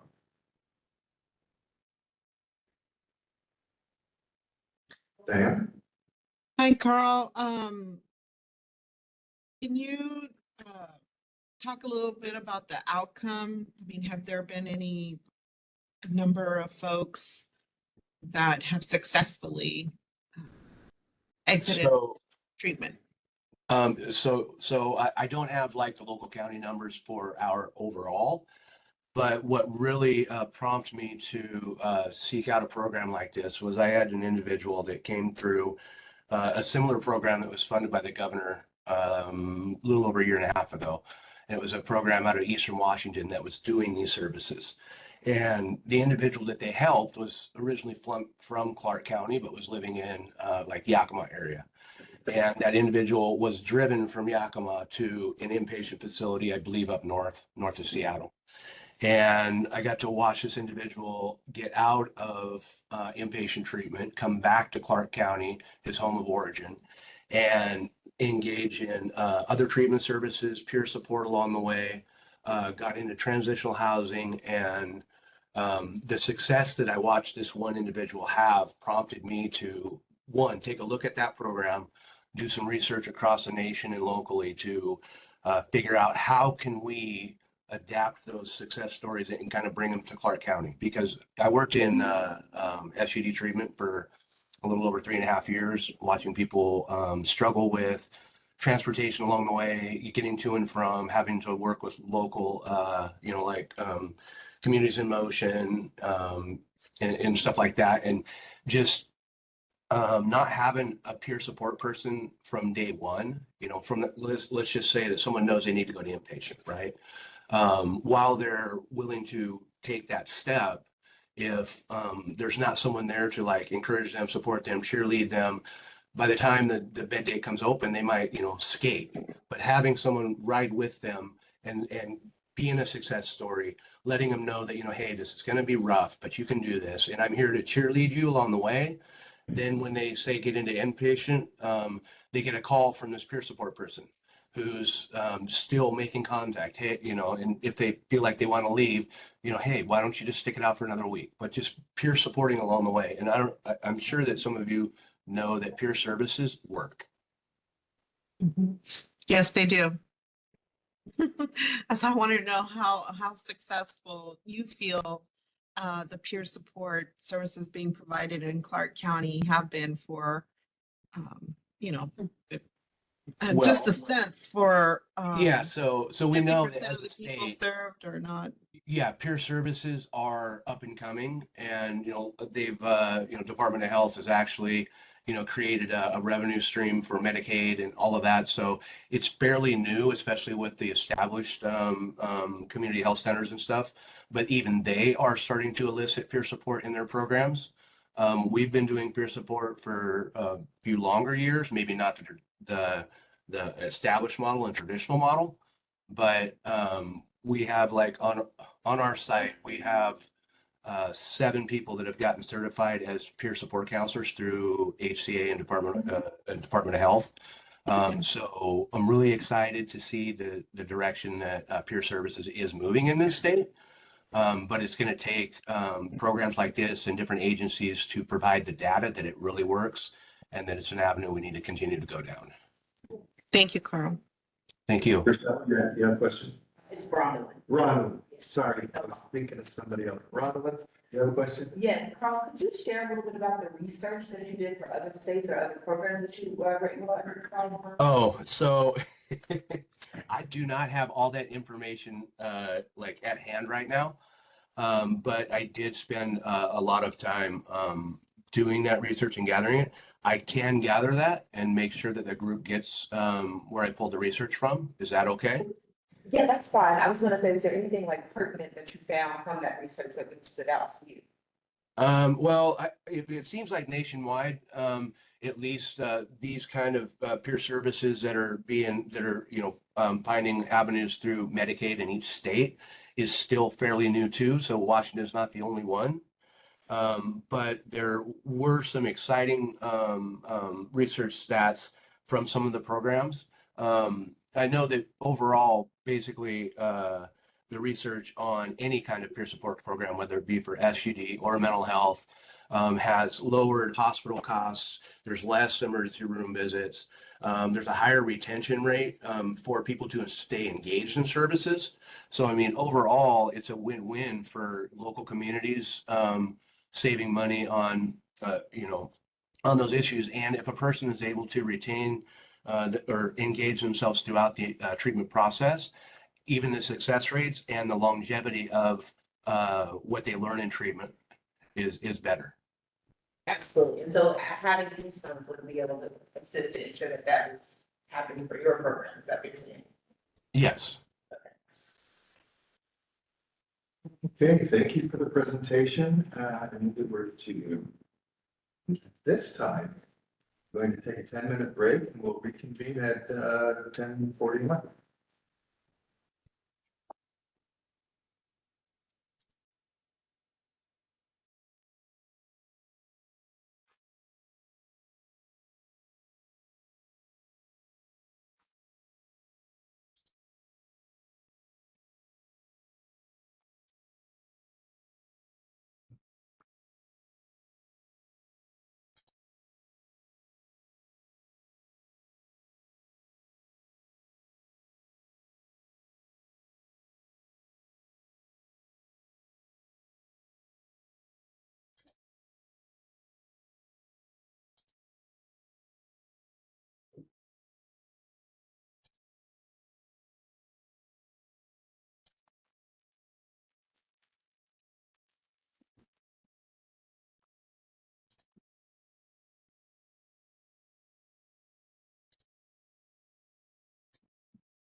Rapid rehousing for over 4 years. In the past fiscal year, Gina, I think you might be unmuted. You are practicing. thank you.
Okay, we're going to get started again here. Our next presenter, we're moving on to the rapid rehousing section. Our next presenter is Impact Northwest. Are you ready?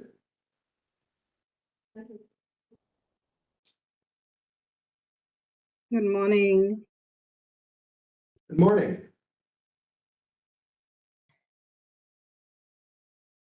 Hey, hello everyone. My name is Yana Hack and I'm the Interim Programs Director at Impact Northwest.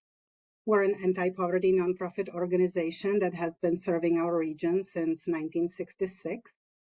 And over the decades, our services have grown from simple neighbor-to-neighbor supports to a comprehensive portfolio of programs that stabilize and strengthen families in our region.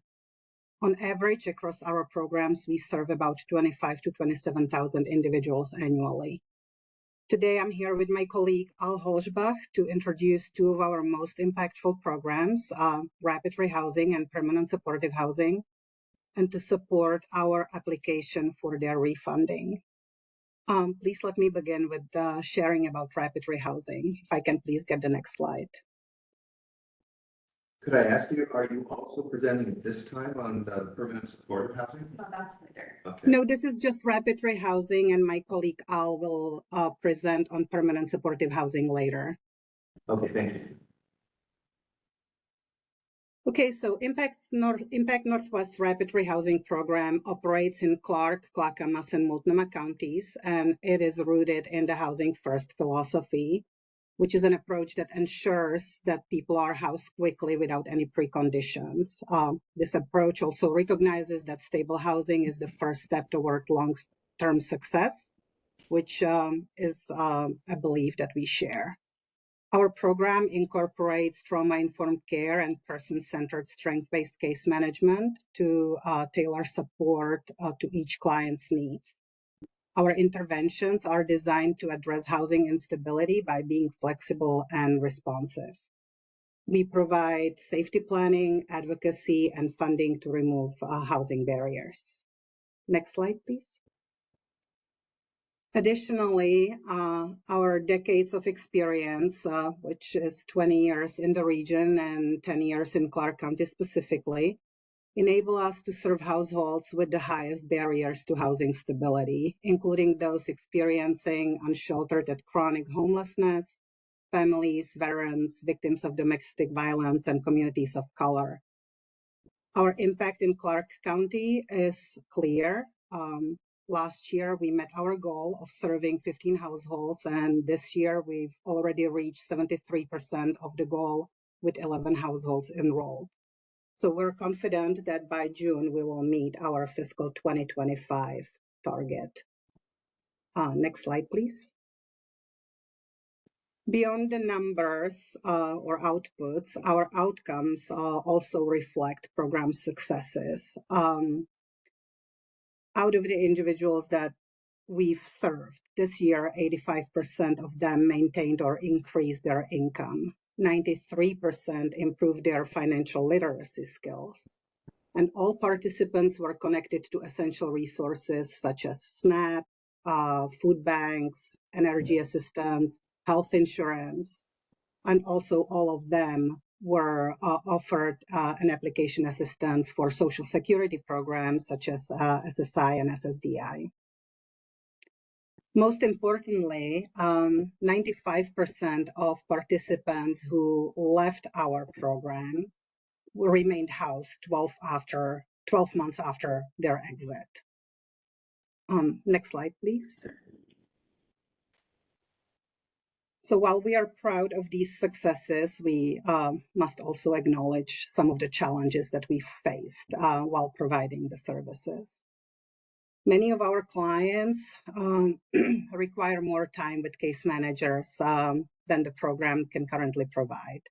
Additionally, lack of mental and behavioral health services in the region and also the rising cost of housing make it increasingly difficult for households on fixed or low incomes to secure and sustain housing. Internally, like many organizations, we've also faced a lot of staff turnover since the pandemic, losing some long-term supports and knowledge in some of the case managers and leaders, and also facing challenges as we were transitioning from remote to hybrid work. While we've made progress in resuming in-person services fully, we still see competitive wages as the main problem that is challenging our staff, our ability to retain staff. Next slide, please. Despite these obstacles, our program is making a very tangible impact, as we can see as on the example of Ramona, who is a chronically homeless woman in her 60s and who's been experiencing housing insecurity for over 10 years before she enrolled in our program.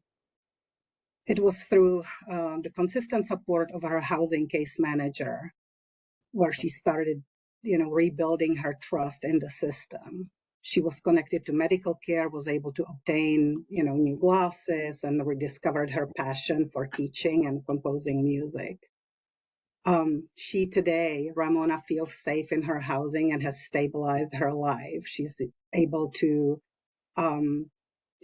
contribute towards her rent, and that is also increasing her self-confidence. Last slide, please.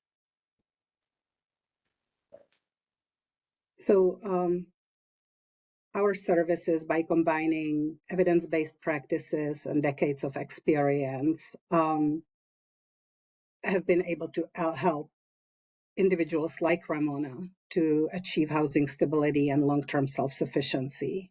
While we are confident in our service delivery model and ability to build restorative relationships with our clients, we also recognize we could not do this work alone. So we're grateful for the support we've been receiving from the Clark County Community Services team and other community partners that are listed on this slide. This list is, however, not, it lists only some of the partners. We believe that through these partnerships and under the new program leadership with Al Holzbach guiding the way for our team, we will be able to continue creating meaningful change for Clark County and the residents in the future. Thank you so much for your attention. Thank you. We have about 3 minutes for questions.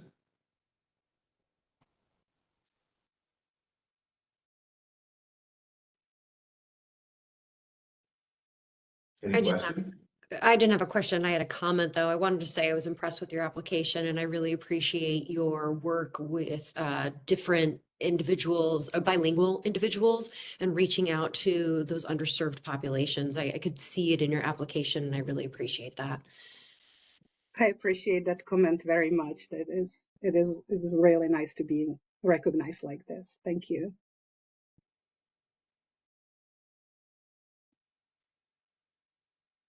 And if there are no more questions, thank you for the work you do.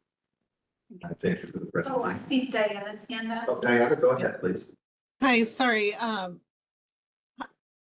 Can you give a percentage of the folks from Clark County that you work with? I know you say you serve Clark County, Multnomah, and Clackamas. So I wanted to get a sense for the proportion percent. Okay, I'm not prepared to answer that question because there is a portfolio of services that we provide in Clark County. So there are programs that are funded through this application, and then we also have a contract with the City of Vancouver to provide eviction prevention services, and we're partnered with TPI, Transition Projects, to provide veteran services in Clark County. But I'd be happy to get those numbers to you a little later today. Yes, and the eviction services as well. That'd be great. Okay. I would like to point out that Impact Northwest, when I was stating about the 25 to 27,000 people that we serve annually, those are across all of our programs. And we have programs that address early childhood, youth and family, school-based programs, seniors and people with disabilities, and housing and safety net programs, which is kind of the presentation that we were doing today. That was for the housing and safety net. So there are 3 other departments providing really good work in the community. Yeah, just want to get a sense for the percentage in Clark County across the I will programs. follow It's up on fine. that. Yeah, We'll do thank that. you. Thank you. Thank you.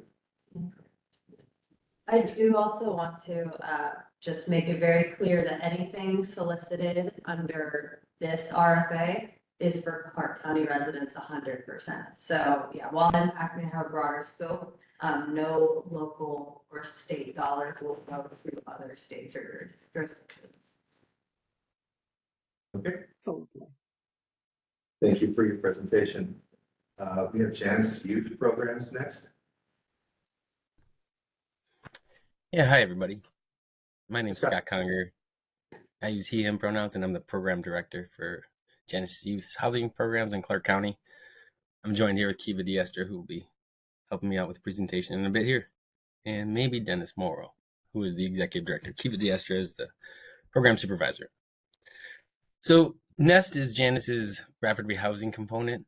Janus Youth has been around since 1972. We help about 4,000 youth annually in a variety of different categories. The NEST is for rapid rehousing. If we can go to the next slide, that'd be helpful, please.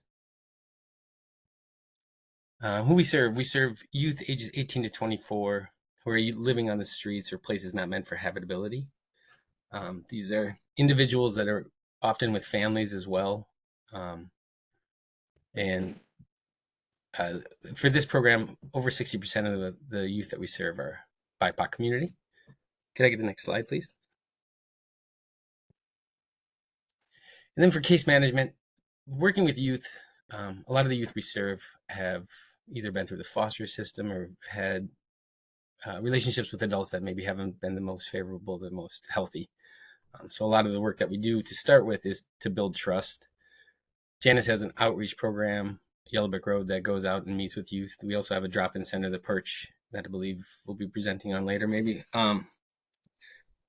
And what that does is helps build trust with youth. So Janice is known as a trustful organization for youth, and the best way to build trust is word of mouth with youth. So often it takes time for us to get youth to come even into the Perch when they're living on the streets. They don't, like I said, don't trust organizations or adults. So we'll meet with them maybe 5, 10, even sometimes 20 times before they come to the Perch. Then once we get into the Perch, we help them apply for housing, and the referral comes to us eventually. And once we get that referral, obtaining housing can be tricky with youth. Sometimes there's barriers, either criminal barriers or lack of rental history, lack of income. But we have a great staff, and case managers are able to navigate the housing barriers and work with landlords throughout the community to help them overlook those barriers and help youth get housed. We utilize a positive youth development model. What that is it allows the youth to determine what goals they set for themselves, what achievement looks like, what they want to have success in, and then we help guide them to those successes. We build life skills. That's, cooking, shopping, how to speak for the landlord, how to gain employment, how to maintain employment, all the variety of things that young adults go through. And we utilize a lot of referrals to outside agencies, our community partners for behavioral health, education, schooling, employment, all those variety of resources we utilize, and that helps create a safety network for the youth that we serve. We like to be the last housing service that youth will ever need, but to do that, we have to build a support network of community partners so that when they exit the program, if something should falter, they have different support networks. I should also say that something that's not mentioned here that's really paramount to this program is the accessibility to using these funds for hotel vouchers. There aren't any youth shelters in the community, unfortunately, yet. There are some down in Portland, but Clark County youth often won't access Portland services because they're afraid of what goes on down there. Justifiably, there's some crazy stuff. So, and when it gets to be wintertime and youth and their families are on the street, these funds have allowed us to help put them in hotels. A lot of youth won't access adult services. for fear of what might happen, and they'd rather stay on the streets, even if it's cold outside, than accessing services. So this funding has allowed us to put youth into hotels, and it really has been paramount and life-saving in some circumstances. So, and we can also use it for DV situations to put them in hotels, and it really has created a safety net for a lot of the youth that we serve. This program also allows us to serve people longer than we normally would. Normally, most programs are 1 to 2 years. Recently, in the last 5 years, some of the referrals that have come over from the Council for the Homeless, the community as a whole decided to expand the amount of, well, I guess I'm just going to skip past that. We get some referrals that maybe should be permanent supportive housing that are referred to rapid rehousing, so they take longer time. And if you only have 2 years and somebody's unable to gain employment, this program has been really helpful in stabilizing individuals and helping them become successful and self-sufficient. Can I get the next slide, please? So best practice models, the reason I put this in here was the positive youth development and the self-governing model are paramount to the success of this program. We also use trauma-informed care, housing first, harm reduction, all these other models. But the self-governing model really is effective for youth in letting them control their own lives. A lot of the youth we serve come from rough backgrounds and just don't have maybe somebody to give them a little advice on what direction to go. And this allows the youth to take control of their future and can take control of their situation, the self-governing model, and we just help guide them through advice, but it's their choice whether or not to take the advice. Next slide, please. Outcomes. So we define success for this program as somebody becoming self-sufficient in maintaining their housing. Okay, thanks, Abby. This year, we've had 100% success rate. So everybody that's exited the program is housed and stably housed. That also holds true from last year. We spent about 130 of the $200, and we've already exceeded our goal of 30 households. That's actually a bit higher now since we've submitted this.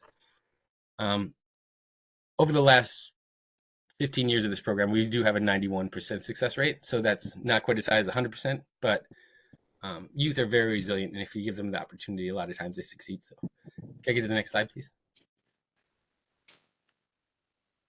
And the return on investment. So the goal of the nest, like I said, is to be the last housing service needed. The average cost this year is incredibly low because we serve so many people with the amount of money we have right now. But normally that's around $20,000 per household. Right now, that should be per individual, $4,200. But this estimated savings to the community, I don't know if Dennis Morrow is present right now, but yes, I'm here. Can you hear me?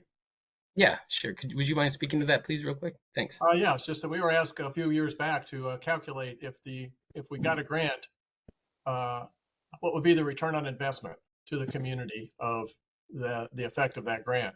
And I did these calculations are actually a few years old, so they would be higher.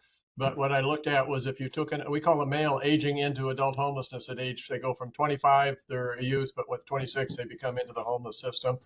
And a male who ages in at 26, my estimated cost to the community for taking care of that guy, whether it would be medical costs or counseling costs, or in many cases incarceration, but the average cost to the community would be $1 million in a lifetime.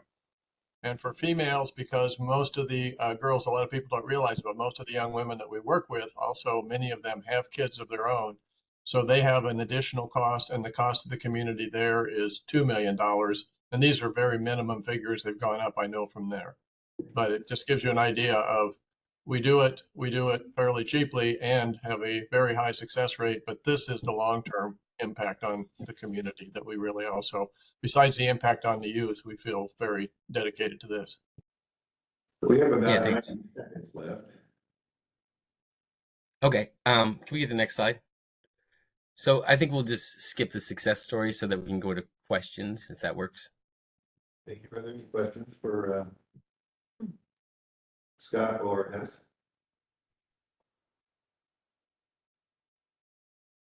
I do. This is Amy Rourke. Amy. Was that 30? Now, it says if we go back a few slides, it said 31 was, one more. One more. One, yeah, right there. Okay, it says assisted 31 individuals. Those are all Clark County individuals, right? Correct? Yes. Yes. This program is Clark County. Right, right. Well, I mean, yeah, okay. I just was making sure. And you guys already have 30 this year. Okay. 31. We actually, it's our, since last week or 2 weeks ago when we submitted this, we're up to 38 already. So we've far exceeded it. Okay. Yeah, I just want to say thank you for allowing us the opportunity to have these funds. It really has been paramount to the stability of youth in the community. So we really appreciate it. And Diana had a question. I I can't remember if you covered this already, but the important point that you raised that there are no youth shelters. So what is the number that typically we would need to help solve that issue? The number of youth that would need shelter. You know, I don't have that number offhand. There is a youth by name list. I don't know the number on the youth by name list right now. We could get that to you and send it to you. Yeah, just trying to get a sense for the magnitude of Yeah. what. Yeah, it's bigger than we would want it to be, that's for sure. Right. Well, yeah. And So you yeah. are the only youth really one that's around, right? Right. Okay. Yeah, and we're trying to, be a help with generational poverty, so help individuals so they break the cycle so their kids don't become on the streets and homeless as well. I got one more point. Diane, would you want to go first, or was it? let me just finish my thought. I am particularly interested in the stats for the number of youth and then the number of youth with children. Okay. So just to give us a really good picture. there. Yeah. Go ahead, Amy. Mine was We are running out of time. Go ahead, Amy. Okay. You said on there too, you helped incarcerated youth that were probably getting out of incarceration, correct? Yes, we have. Right? Yes. Okay. And in the past, those we have. definitely could be not ones here because ours youth juvenile prisons are up north. So it wouldn't necessarily be children here, right? I'm just wondering. Right. Well, the population we serve is 18 to 24. So they're not juvenile. Well, they're here the juvenile center goes till 25. The prisons go till 25. Okay. I know that people coming from Clark County, we go to the jails and work with individuals there. Well, thank you for your presentation and the work you do in the community. Thank you very much, everyone. All right. The next presentation is Lifeline Connections. Hi, everyone. I'm Gina Van Dyken. I'm the Program Director of Recovery Supports here at Lifeline, which includes our housing programs. So thank you for letting us speak with you today. Lifeline has been providing treatment for people with behavioral health disorders since 1962. Many of our folks have long-term substance use disorders. Many have serious mental illness, and some have both. So as we'll discuss, safe and stable housing is absolutely essential to achieving a successful recovery. Next slide, please. All right. So Lifeline has provided rapid rehousing for over 4 years. In the past fiscal year, we successfully housed 16 individuals among 6 households with the following funds. So $75,000 in rent and utility assistance, $25,000 in operations, flex, and essential need funds, $5,000 in admin, totaling $100,000. Next slide, please. So the scope of the problem, there's many reasons and barriers for housing crisis, but we find many of our participants who seek housing report to us that it's nearly impossible for them to rent an apartment of their own due to what I call legal discriminatory proof of income requirements. and then the unaffordable rent amounts. So I want to give an example of what I mean by that, which is that for our participants who are working or excited to work, ready to work, a full-time job at minimum wage makes $2,400 a month. Yet apartments require that applicants have an income of 2 to 3 times the rent. Though we see, 2 times the rent, more than 3. 2 times the rent is around $3,200. So nearly $1,000 more than people are making a month.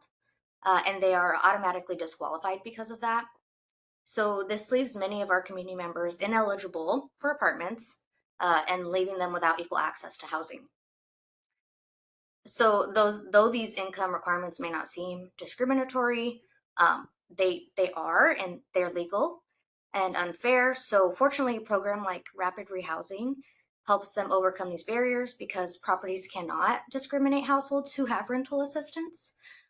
So these funds then help get them access to moving in, being eligible and approved, while giving them time to increase their income to take on their full rent when the subsidy ends. Or in some worser case scenarios, find other housing solutions,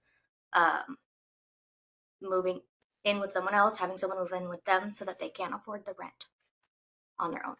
Next slide, please. Thank you. So some outcomes in fiscal year 24, we served, in last year's fiscal year, we served 6 households with rapid rehousing. All 6 of them maintained their housing at the 12-month mark when the subsidy ended, which is what we love to see. Clients in our supportive housing program reported a 96% satisfaction rate with the services they received. And we serve an average of 25 clients. I said clients, but actually households. So that number is higher if we look at individuals, but 25 households per month across various subsidy programs like rapid rehousing, prevention, and permanent supportive housing programs. That was in 2024. So our housing support services that our clients who also receive these funds receive get housing identification, rent and move-in assistance, and monthly case management. We also connect them to any other services needed, such as employment services, behavioral health treatment, care coordination, and self-sufficiency workshops. So one additional benefit is when the subsidy allotments end for our clients, they're eligible to receive continued housing support through our FCS supportive housing program. In the event that they still need that continued support or advocacy with their landlord to maintain their housing. And they're also able to still get connected and referred to other Lifeline programs. So on average, in our supportive housing program, we serve 90 clients a month. Though our referrals for rapid rehousing do come from the Council for the Homeless Coordinated Entry, all those referrals benefit kind of getting into our network and getting access to our program services, and having a staff person supporting them to make sure they get connected to the services they're interested in. Next slide, please. So that is the end of my presentation. We hope you will consider us to continue using these invaluable funds, and I'm happy to answer any questions you may have. Are there any questions for Tina?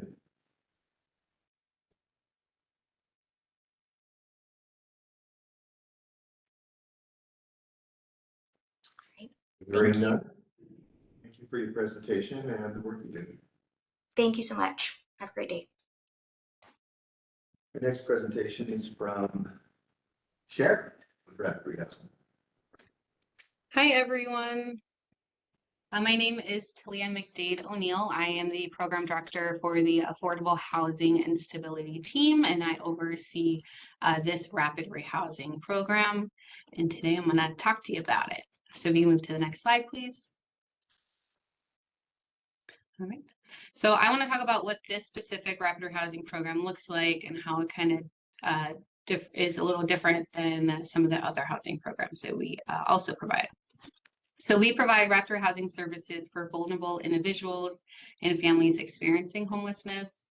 This can mean a wide range of things, from persons with substance use disorders, victims of domestic violence, and culturally diverse populations. This program has a history of providing calculated rental subsidies dependent on many factors, but with this new application in our current program, we are looking at potentially shifting to providing rental subsidies that are matched with the client's individual needs, based off of what our current population is experiencing, as well as some well-valued feedback. Another strong emphasis on this program is the housing navigation piece. So our case managers work very quickly and closely with our participants to help them identify barriers, identify their housing needs, and to advocate for them in the crazy housing field that we have right now. And then how are we using this program to address homelessness within the community? So one of the goals of this program is to move individuals rapidly into housing, which means getting the population off of the streets, from places that are not meant for habitability and into homes of their own. This program also aims to provide the tools and support that are needed for individuals in the wrapped housing program, a lot of which are wraparound services with our community partners. This year in particular, this program and our agency as a whole are adding an employment focus. We want to be able to get our participants connected with employment resources that meet their goals and wants. And we're working on strengthening our community partnerships and bridging the gap between those services. Next slide, please. So what does case management look like in the rapid rehousing program? We follow the housing first approach. So removing any barriers that come with that can come with a participant in getting housed. Strength-based and client-centered. So we focus on the skills, resources, and knowledge that the household already obtains and how they can use them to work towards the goals that they have identified.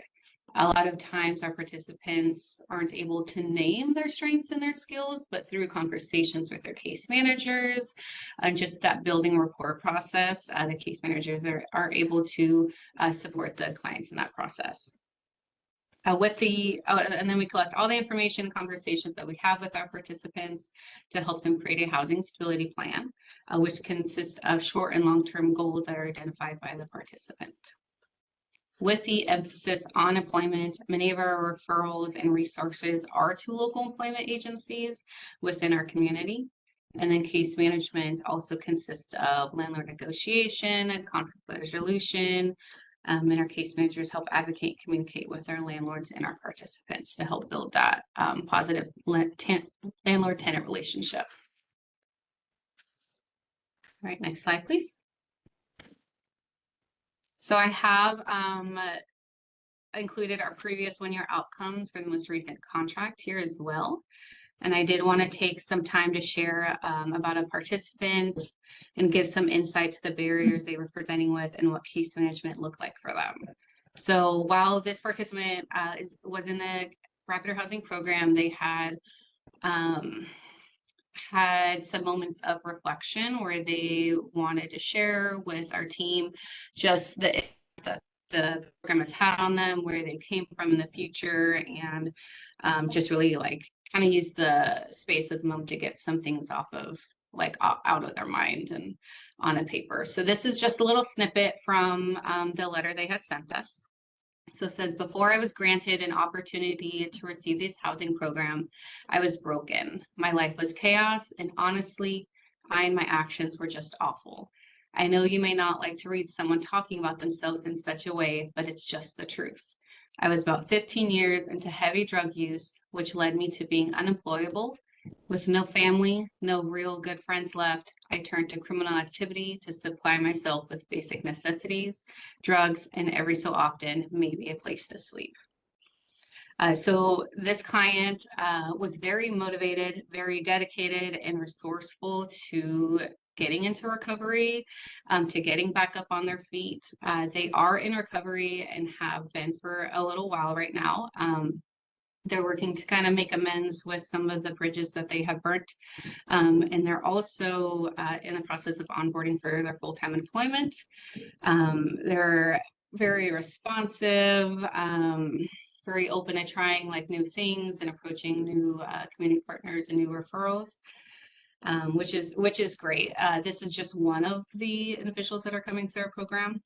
And I just wanted to kind of share what the case management looks like within that. The next slide, please. All right. I want to thank you all for your time and energy for reviewing our application. Is there any questions regarding the rapid rehousing program? Questions Hi, for Talia? this is Ernie. I have a question. How large is your service area, and do you service anybody in the Camas-Washougal area? We provide services to individuals or households in Clark County. So if they're within those limits, then we can reach that far. So do you have anybody you're serving in Camas and Washougal area? Not in this rapid housing program. We have some in our other, like my permanent supportive housing program, but not in our rapid right now. Thank you. Yeah, no problem, Ernie. Hi, this is Nakia Hunter. I have a quick, maybe 1 or 2 questions. In your program, what % of the program reaches the marginally kind of unreachable individuals with a criminal history that has like really heightened charges that they've faced when they were convicted that doesn't allow them to have like normal housing structures, or they have the challenges of mental health along with that caveat? What services or does your program reach that level of houseless folks?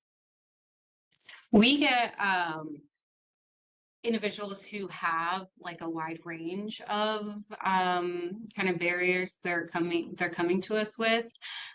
One thing, I think it was Scott who mentioned earlier about the individuals that are receiving this program are a lot more higher needs. We are getting people who are have disabilities, who have those extra barriers that are interfering with their housing stability. We kind of get a modge podge. So like, for example, this participant, we have about a couple more who also, due to like their recovery or their substance use, have criminal involvement in their past that have interfered with like employment services. Does that answer, Nakia? No, that's a good scope, but I mean, like, what about the percentage of the individuals that are absolutely not able to hold a job? They have mental instabilities and issues, but they're still houseless and outside with very little to no services. What portion of your program encompasses those groups, that group of folks? Do you have a direct way for like those individuals that are at the lowest spectrum, at the highest spectrum of the need of care, but the lowest spectrum of kind of inclusivity in the program structure, scope, and outlineage? I just want to kind of understand what from the rapid reentry service programs is being done for that marginalized group of people. And then my other question would be, and I'll give you time to answer or think about it, or if you don't know, say that too. But my other question would be, how do they know about the services that are provided?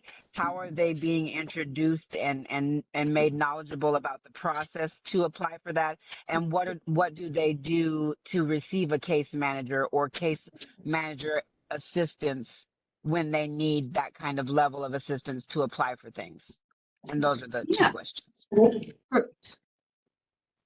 So I can share, Nakia, it sounds like, so for the first question, a lot of the individuals that you are referencing are usually scored into a permanent supportive housing level, levels. And so with this program, we do get individuals who are a little higher on the rapid housing rating, but still fit into that category.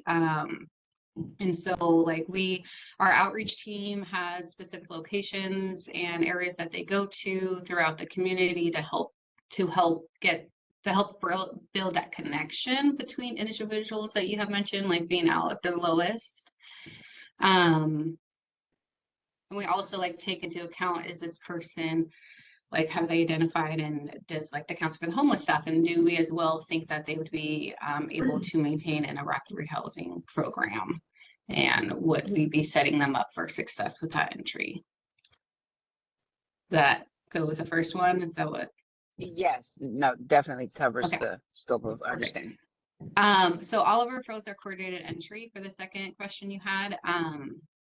We have, there's a handful of local partners that do community or do assessments within the community for individuals. So if they are needing housing assistance, they go through that. When we have individuals who are needing case management or needing those rental subsidies, we help or build that connection and give them the information they need so that they can get started on that process. And then also like connect it with our outreach team in the meantime. But we do have to go through coordinated entry for all of those, for all of our participants. Okay, great. And that answers the second question. And apologies, team, I just have one more quick clarifying question and then I'll be done. Is the community able to access all of the share facilities to get this assistance, guidance, and referrals or supplies for these different programs that you offer? So I will say about 90% of our programs are through coordinated entry. It would be the outreach program where they do not have to go through Council for the Homeless. They could come directly to our building or through different sites throughout the community. So the share offices do afford the community members to come to their, when it is a share need or program that they're accessing, they can go to your buildings across the different locations, or are there some facilities that do not allow community members to access to receive the share services or an understanding of the partnering agencies in with which you work? Leah, I'll take this one for you. Okay. Hi, I'm Rhonda Clark, Deputy Director of Share, and that is correct. There are some sites that community members cannot just show up and access resources. So we do have shelter locations, and due to confidentiality and climate safety, it is not allowed for people to show up to those particular sites. But we do have our community outreach team that is actually going out to encampments, and that also has a direct hotline. People are allowed to come to our From Hold office to access information, but we do not provide resources directly through the front door. We really want them to connect with the outreach community or outreach team. Thank you very much, Ms. Brondele. No problem. Thank you. Thank you for the presentation and the questions, and thank you for the work you do in our community. Yep, thank you. I'll see you shortly. Yeah. Our next presenter is YWCA Clark County.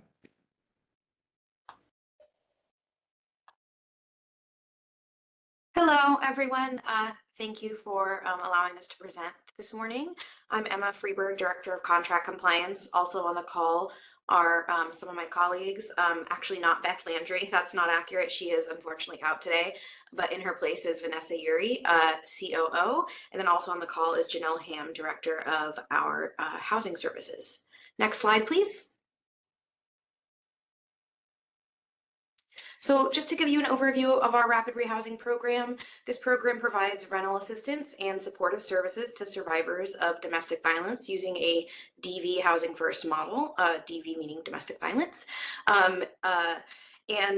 Especially knowing that domestic violence is a leading cause of houselessness, especially for women and children. So the aim of this program is to get to the root cause, of homelessness or houselessness. The program is open to houseless survivors fleeing or attempting to flee domestic violence, and priority is given to high lethality cases. We use a DV-specific coordinated entry policy. In doing so, we conduct trauma-informed housing and safety assessments, which we do to ensure confidentiality and security because of the population that we work with. They do have high safety concerns, and so confidentiality is, of course, of the utmost importance to us.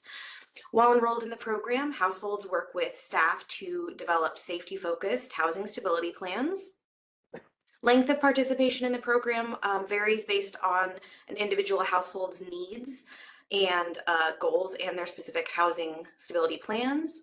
Staff assist survivors and participants not only with rental assistance and housing identification or housing search processes, but also in support in fleeing violence, collaborating with law enforcement as needed, accessing legal aid, and in securing shelter when necessary, especially during that housing search process.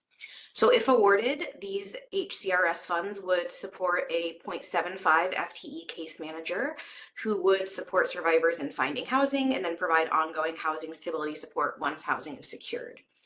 Just to give a brief snapshot of the need for this type of programming in our community, we recently, in February, opened up some program slots. We had 12 program slots, and in a matter of, I think, 3 days, we received nearly 45 applications of survivors needing rapid rehousing services and needing DV-specific housing supports.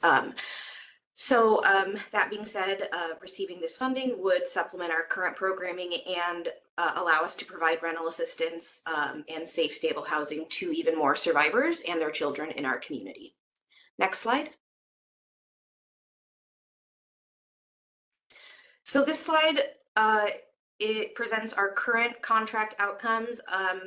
Our rapid rehousing program is currently funded through home TBRA funds from the county, through AHF funds through the city, and from private and donation or foundation grants. So I won't go through each of these in particular, but just to give you an idea of our current outcomes and what we have achieved this fiscal year so far. These numbers are from July to end of January. I will say the households served outcomes achieved, that being 21. That does not include those 12 program slots I just mentioned that we just filled in the last week or two. Those numbers are not, that does not reflect that. So an actual more accurate number as of today is 33 households as opposed to 21. Next slide.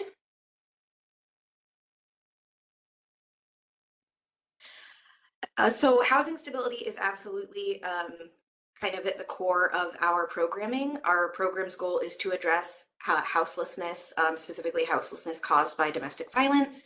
We achieve this by supporting survivors in achieving housing stability through individualized housing stability plans that outline their goals and action steps. Staff work with survivors in our program to reduce barriers to permanent housing. Oftentimes this involves helping them gain employment or increase income. The objective of our program is to ensure that survivors, of course, receive rental assistance while in the program, but also that once they exit the program, they exit to safe, permanent housing as quickly as possible. And we do want to set them up for long-term stability. We want to set folks up for success at program exit. So not only are we providing rental assistance while enrolled, but we are kind of always looking to the future and working with them on their program goals so that when the housing assistance, the rental assistance does eventually end, they are able to maintain safe and stable housing afterwards, especially keeping in mind that for domestic violence survivors, oftentimes one of the main reasons for returning to abuser is inability to maintain housing. So we want to keep people safe at program exit, and part of that is setting them up to be able to maintain and sustain their housing. Next slide. So this slide just gives a quick overview of our current rapid rehousing program expenditures for this fiscal year to date. This is specifically expenditures that have been billed to our government contracts. So as I mentioned earlier, our current rapid rehousing program are funded by a county home TBRA contract and a city AHF contract. The first table reflects 6 months of expenditures from July to December, and then the second table is July through January. I do want to just give a caveat that this slide does reflect only expenditures that have been billed so far to our government contracts. There are many rapid rehousing expenses that are paid for with non-government funds as well. Next slide. And our last slide is just to say thank you. We just want to thank you all for your time today. We appreciate the opportunity to present our programming, and we would love to answer any questions you may have. Yeah, if I may start with questions. Is this application for an enhancement to your program, or is it a continuation of previous contracts? Yeah, so our rapid rehousing, we do have a current rapid rehousing program. However, it's not currently HCRS funded. So this request for funding would be essentially to supplement our other funding sources to increase our capacity to serve more survivors. Okay, thank you. Are there any other questions for Amy, for I was just curious, you said that you had 12 openings and in 3 days you guys got 45 applications. So how do you choose between those for one, and for two, like what happens to the other 33? And that seems like we have a lot. There's a problem, obviously. Yeah, no, absolutely. That's a great question. So we do use like, again, as we said, a DV specific kind of coordinated entry process. So the way, and it is very tough to have to call folks and say, unfortunately, we're not accepted into our programming. What we do is we absolutely prioritize high lethality and survivors with the highest safety risk. So if we have someone who is just has increased contact from their abuser and has absolutely nowhere safe to go, that person might who essentially have higher safety risks and are in more immediate need of safe housing, those folks would be prioritized. We do, of course, we always try to remain trauma informed when working with participants. So for folks that are not accepted into the program, we will do things like refer them to other programs, continue to provide, ongoing advocacy, civil legal advocacy if needed, referrals to other shelters, other housing programs, and things like that. So it's absolutely, it's very tough to have to do that, but we do have a process that does prioritize those with the highest safety concerns. One more quick one. When those 12 spots came open, how did you notify the public, or how was that? Yeah, absolutely. So we have a system where we essentially send out an email to all of our to all community partners that are on distribution list, and that is part of our that is written into our coordinated entry policy, because we do not use the standard coordinated entry that other providers use because of the confidentiality and safety concerns. So we inform our community partners, and then we inform all of our staff here at our shelter, and then in all of our Safe Choice housing programs. And then folks are able to complete assessments either in person or over the phone. And can I just add, we also have been promoting housing openings on our social media as well, so that members of the public are able to understand what resources are available that way too. Thank you. Okay, thank you for your presentation and for the work you did. Thank you again. We appreciate it. Have a great day. Thank you. Next presentation is again from Impact Northwest. We're switching to permanent supportive housing professions.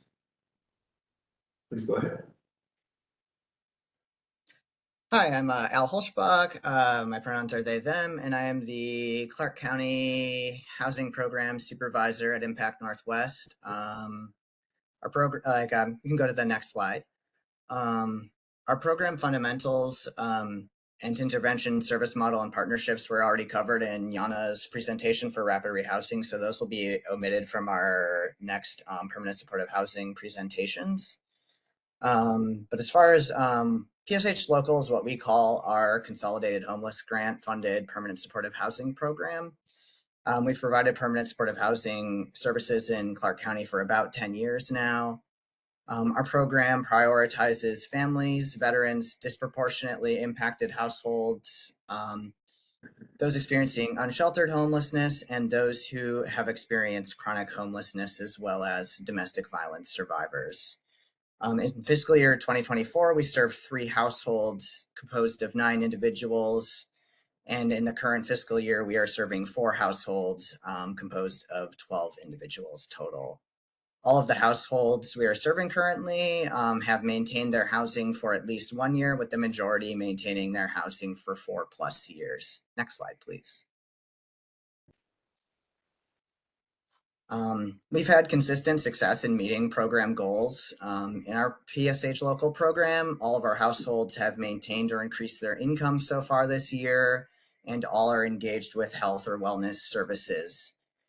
We offer SOAR application support to all households served in our programs, though the majority of our PSH clients are already receiving Social Security when they're referred to us. All of our households have been referred to mainstream resources or services to provide other ancillary supports, and all of our chronically homeless households have been successfully housed. Next slide, please. As with any housing program, we've had an array of successes and challenges. We've been very successful supporting the households in our program to obtain and maintain their housing, including on occasion having to move them unexpectedly due to safety risks. Our case management model facilitates rapport and trust building with the clients we serve, and it is the foundation of finding and maintaining housing and achieving other goals in our programming. We check in weekly with every client, and we have at least one in-person meeting or home visit per month. Some clients also prefer or need more frequent in-person visits, and we do our best to accommodate that. This has also helped us foster a positive reputation and good relationships with local landlords and property managers due to our responsiveness to both our clients' needs and any concerns or questions landlords or property managers may have. Another success is serving historically marginalized and underserved populations. Last fiscal year, 56% of the clients served in PSH Local were Black, Indigenous, or people of color. Flexible funding has also been contributed to our successes as it allows us to support other quality of life needs for our clients that may not be as easily accessible from other resources in the community, such as laundry cards have been a big one. This is more so, that's more so for the next presentation, but also the HUD match funding that we receive also helps us bridge significant gaps in expenses in our HUD funded PSH program. The challenges that we experience across our programming is that there is a lot of very high vulnerability clients that get referred to lower scopes of service. There are also limited mental and behavioral health services in the community that accept Molina and Apple Health. Substance use has impacted some of our clients and their engagement, for they might not feel ready to seek treatment, and sometimes their substance use can impact their ability to remember appointments or their willingness or comfort level participating in our or other services, including healthcare. Additionally, the needs of our clients are still higher than the resources available in the community, as I mentioned, as far as like access to mental health care and, you know, even healthcare itself. Additionally, for clients, I mean, most of our PSH households aren't seeking employment, but across our programming, you know, whether it's, you know, our rapid rehousing clients or eviction prevention, wages in the community are often insufficient to meet basic needs. And for our PSH households that are primarily relying on SSI and SSDI, there's no way that these households would be able to independently afford housing without these programs. As Yana mentioned in her presentation, staff turnover has also been one of our biggest challenges this year, as we've had to operate short-staffed multiple times, including presently, which stretches our capacity to serve our current clients as well as take on additional ones. Next slide.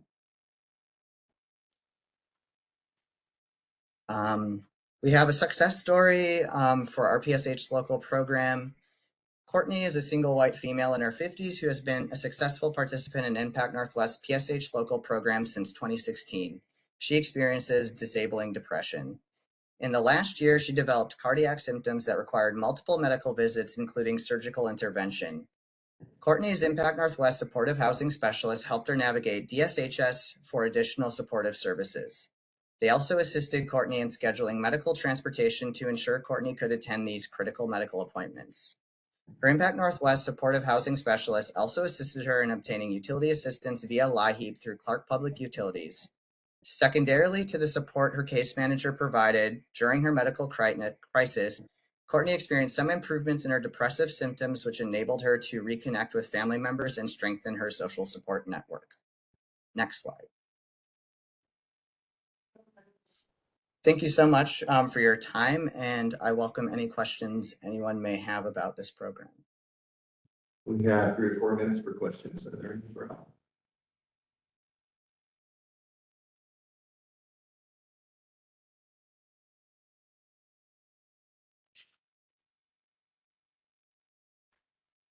Hearing none, thank you for the presentation.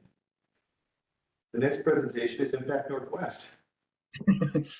Hi, Al Holschbach with Impact Northwest. I'm program supervisor. I will just move into our HUD-funded PSH program. We've been receiving match dollars from Clark County for a couple of years now, which have helped us sustain this program because it helps us cover operational and client assistance costs that HUD cannot offer us. Next slide. For our, again, we have been providing permanent supportive housing services in Clark County for about 10 years now. Of the clients served in our HUD, our HUD PSH program, many have remained successfully housed since this program's inception, with most having at least 5 years of housing stability thanks to this program. This program serves individuals with a disability who meet HUD's definition of chronic homelessness.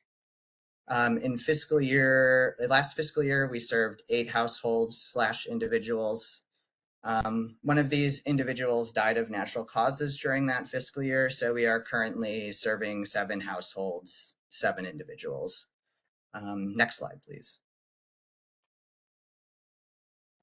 One challenge we're encountering with taking on additional PSH HUD clients is that we're reliant on a master leasing model, and most landlords in the community will not accept master leasing, which significantly reduces the housing options of clients in this program.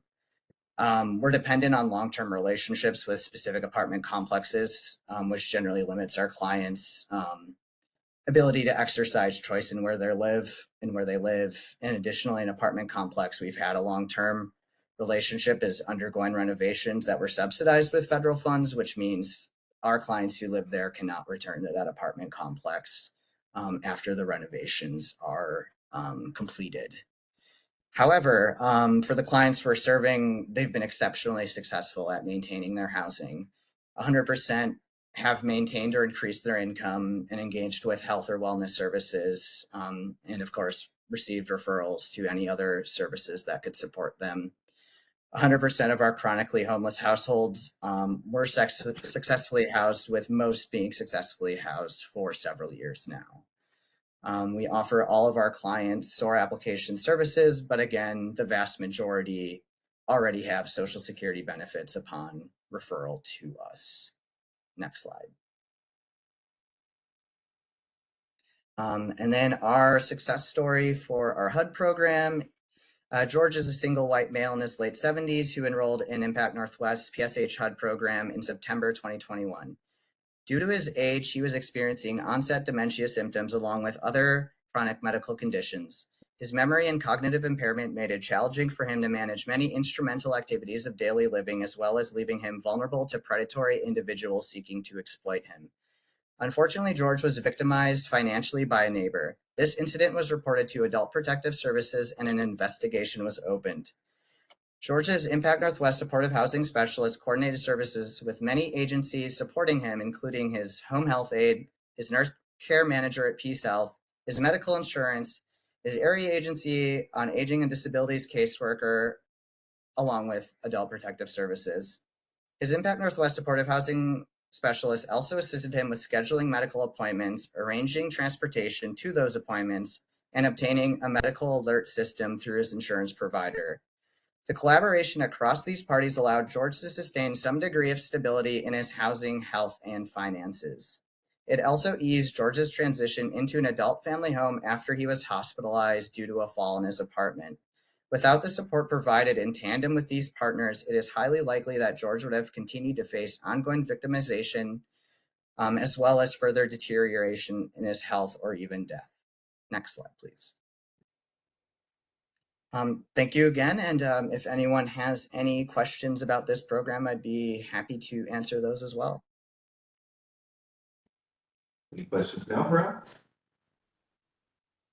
Diana has her hand raised. Diana. Yes, hello. I was curious about the issues that you raised with the housing and the Master the leasing? apartments, right? The what's it called? Master leasing? Master leasing. Master leasing. Have y'all found a way around that, or how big of an issue is that for the percent of the folks that you work with? We've been fortunate that we've had some long-term relationships with apartment complexes that will allow master leasing. For those who don't fully understand it, it's essentially subletting units to our clients so that we hold the lease and then sublet it. And a lot of apartment complexes have policies against that. So we generally go through periods where we will go call up apartment complexes we don't have relationships with to see if they're open to it, explain, advocate. Some are open to it, but unfortunately, I feel like property management becomes more professionalized, more, the way it's been going. There's less openness to master leasing. So, well, let me ask it a different way. How is that impacting your success? It really limits client choice, and it also limits our ability to expand the program because it's dependent on availability of units in a small pool of landlords who will offer master leasing.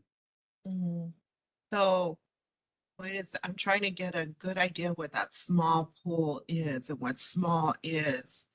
Because if we remember, for those of us, I forgot what year it was, I think the apartments right before Christmas kicked everybody out.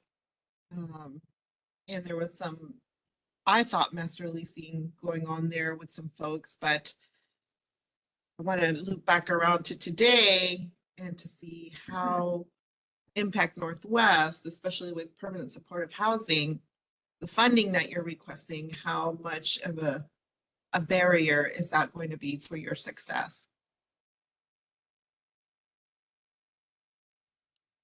I mean, I can't speak to the other. Yeah, I mean, I don't know. I just know that, we engage in scattered site master leasing. So we take on clients. We can follow up separately. Yeah, no, I apologize. I don't. No worries, no worries. But you highlighted a very important thing. I would like to just jump in and, provide a little bit of context for Diana as well.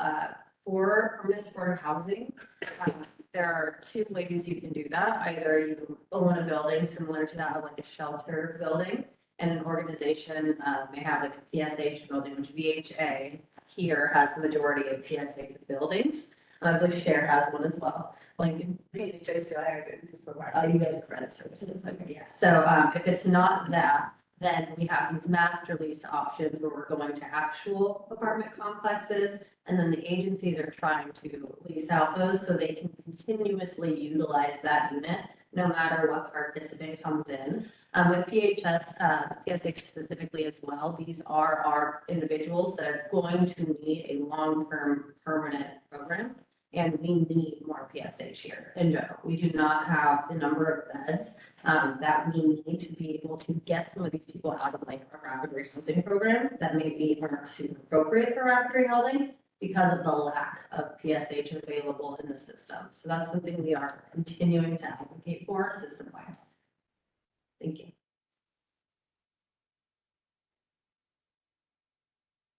Other questions? I do have one question. This is Nakia Hunter. Could you tell me, how does your program and the ability to meet the master leasing, does that program allow individuals with chronic houselessness that have criminal records with arson or sexual offenses to apply for your program? Yes, we have taken on, I haven't never served anybody with an arson offense, but we have served somebody who had a sex offense. Mhm. And how do those individuals know about the resources?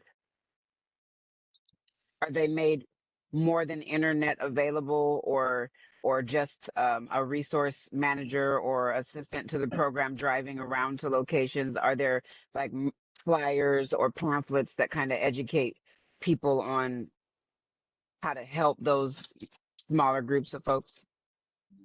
As far as like our referrals, like any referral we get comes through coordinated entry with Council for the Homeless. We just generally take on who's ever most vulnerable that's referred to us. And if that includes somebody with criminal history, we'll take them on, and it's really reliant on us to advocate with landlords. For this particular client, it was coordinating with their community corrections officer in tandem to support this client's housing search. Okay, thank you. So just to synopsis and make sure I heard what you said correctly, the individuals, it appears through the services of the this program, they need a referral from one of the other organizations that you work with, and that's how you kind of know Yeah, about who they are and yeah, what every they need. referral comes through Council for the Homeless. Okay, great. Thank you so much. Yeah. Okay, thank you for your presentations. Thank you. Next presentation comes from Cher. Hi, everyone. Tilly McDade O'Neill, Program Director over here at Share that oversees our permanent supportive housing program. Next slide, please. So I do just want to take some time to talk about what the permanent supportive housing program entails and the impact that it has on our participants. So our participants have experienced previous long-term homelessness, are highly vulnerable, high needs, present with disabilities, and are often the aging population. And then how is this program aiming to address homelessness? So improving the physical and mental well-being of our households, providing them with resources and referrals, but also being intentional with our service delivery and the connections that we are building. We are aiming to interrupt generational homeless cycles with our families. We have families who've experienced generations of homelessness and are trying to break that cycle with their own children. And then case managers are providing them with the long-term tools and resources that will support them with this journey. And then also focusing quality of life support for every individual in the household and wraparound services. Next slide, please. So in order to give an overview of our services, I was planning to do so by just focusing on a participant in our program. I'm going to just tell the story of a single mom with 4 kids and how our case manager and case management style supported this individual. So just a little history about the family. When the mom entered the program a few years ago, she was focusing on her sobriety and regaining custody of her 2 children.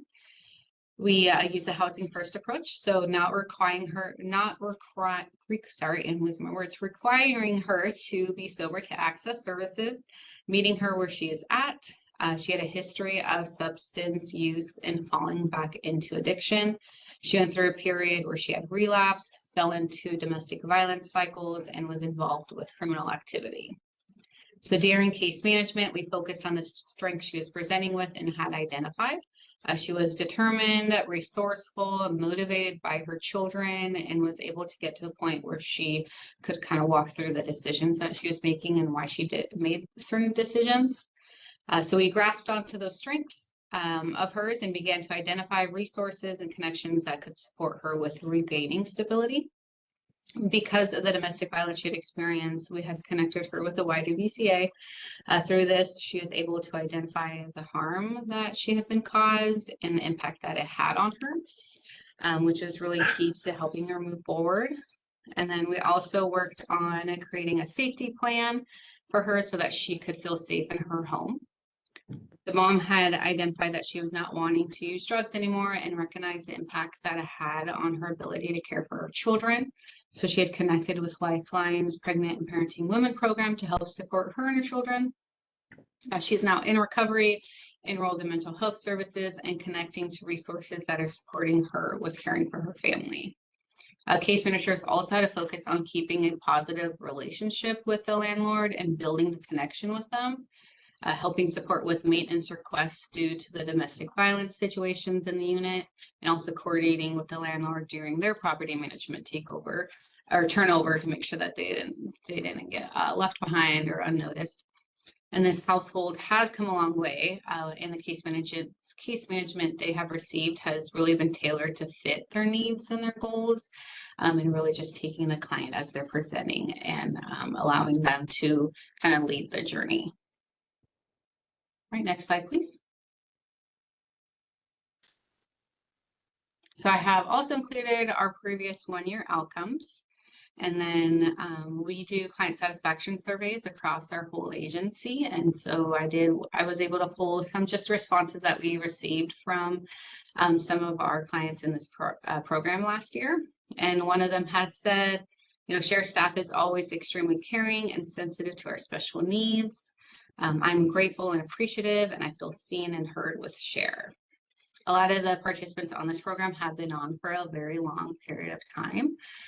I started with Share almost 7 years ago, and a lot of them were individuals that like my fellow peers had on their team on their caseload. And so being able to kind of see, where they were 7 years ago or 5 years ago, and like the success that they have had, their ability to just connect with resources and see their life improve and is very touching. And so we're hoping for continued funding assistance with this program. Next slide, please.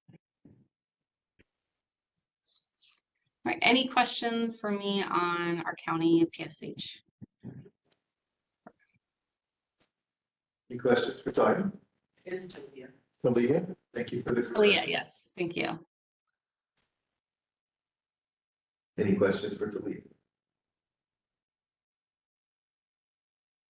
Talia, are you giving the next presentation? Yes, I am. Not going anywhere. Okay. Let's move into that one, and then both for questions after that. Yes, sounds good. Let me just transition over. All right. So we're just presenting on our PSH HUD match application. Next slide, please. I want to just acknowledge the very close similarities that this program has with our county PSH program in the application crossover. This program has similar participants, so individuals who present with higher needs, verified disabilities, and chronic homelessness. Our case management approaches are very similar as well. We focus on improving the physical and mental well-being of our participants, their quality of life, resources, referrals, and wraparound services. And then it's also used to match the HUD COC program that we have. Next slide, please. All right, I'm going to kind of do a similar story of what I did with the last presentation. So with noting the similarities, I do also want to acknowledge some of the differences. So the participants in this program, we have come to us with years and years of being homeless and on the streets. And we have found that case management with these populations is very crucial, and wraparound services can be key to gaining stability. Because many of these participants have been unhoused for so long, they often struggle with trusting service providers, and this can have an impact on the services that case managers are, attempting to provide and support them with. With that being said, I just wanted to share a story about a participant of ours named Tommy. So Tommy is a male in his late 40s and is also a veteran. I have a quote on here from him that we received in the referral process, where he had stated he had never been housed ever in his adult life. So with working with Tommy, we of course followed the housing first approach. While during his houseless years, he had spent a period of 10 years where he was in and out of jail, leading to criminal charges and a long period of substance use. Strength-based and client-centered. So Tommy presents as very friendly and optimistic, always intentional on spreading positive vibe and spreading joy. He is also very resourceful. He has had to learn how to live He's had to learn how to survive on the streets with the bare minimum. He knows the community resources and where to get his needs met. And he's also very accountable and is determined to stand by his word. So with support of our outreach team, our case managers were able to quickly pick up on these strengths of Tommy's and to begin to build rapport faster than usual. We have strengthened the connections that Tommy has already built for himself. So by being involved in a support system, we are able to bridge those gaps in services and get Tommy the resources he needs in a timely fashion. One example of this is with the Clark County Veterans Assistance Center. So our case manager is working very closely with that community partner to help support Tommy and streamline the access to services. So Tommy was just housed this last month. We are very excited that we are able to be a part of this process with him, but we are also aware of the level of case management that is required for an individual who has gone over half their life without being housed. The transition from living outside to now having their own place can be difficult and is already very apparent with Tommy, but the case manager is supporting him with this transition and providing intensive case management so that we can support Tommy in gaining stability. They are focusing on helping Tommy feel comfortable in his home, learning how to live next to people in his own unit, and helping him also feel like he deserves to have a place of his own, which is a struggle that we are encountering with him right now. So very intensive case management, very, meeting the client where they're at, and just taking them as they're presenting. All right, next slide, please. I've also included a previous one-year outcomes for the individuals who are served with this pot of money. And then, of course, our client satisfaction survey responses that I love to read, as I'm going to read them to you. I can't place any complaints because I'm being taken care of. I can't say anything else, but thank you. And I think everyone there has been so helpful. They saved my life. Very important to me. They all rock. Next slide, please. With all of that being said, I just want to thank you all for your time and energy again. I know you've had to sit through a handful of presentations, but I appreciate it and just want to open up the floor to any questions. Questions for Talia?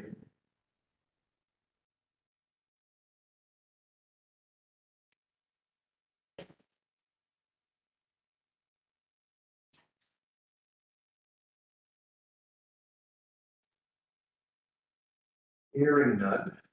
Thank you, Talia, for Thank you. presentation. Yeah. For the work that you shared in the community. The next presenter is CMAR, CSNW, applying for the SOAR grant.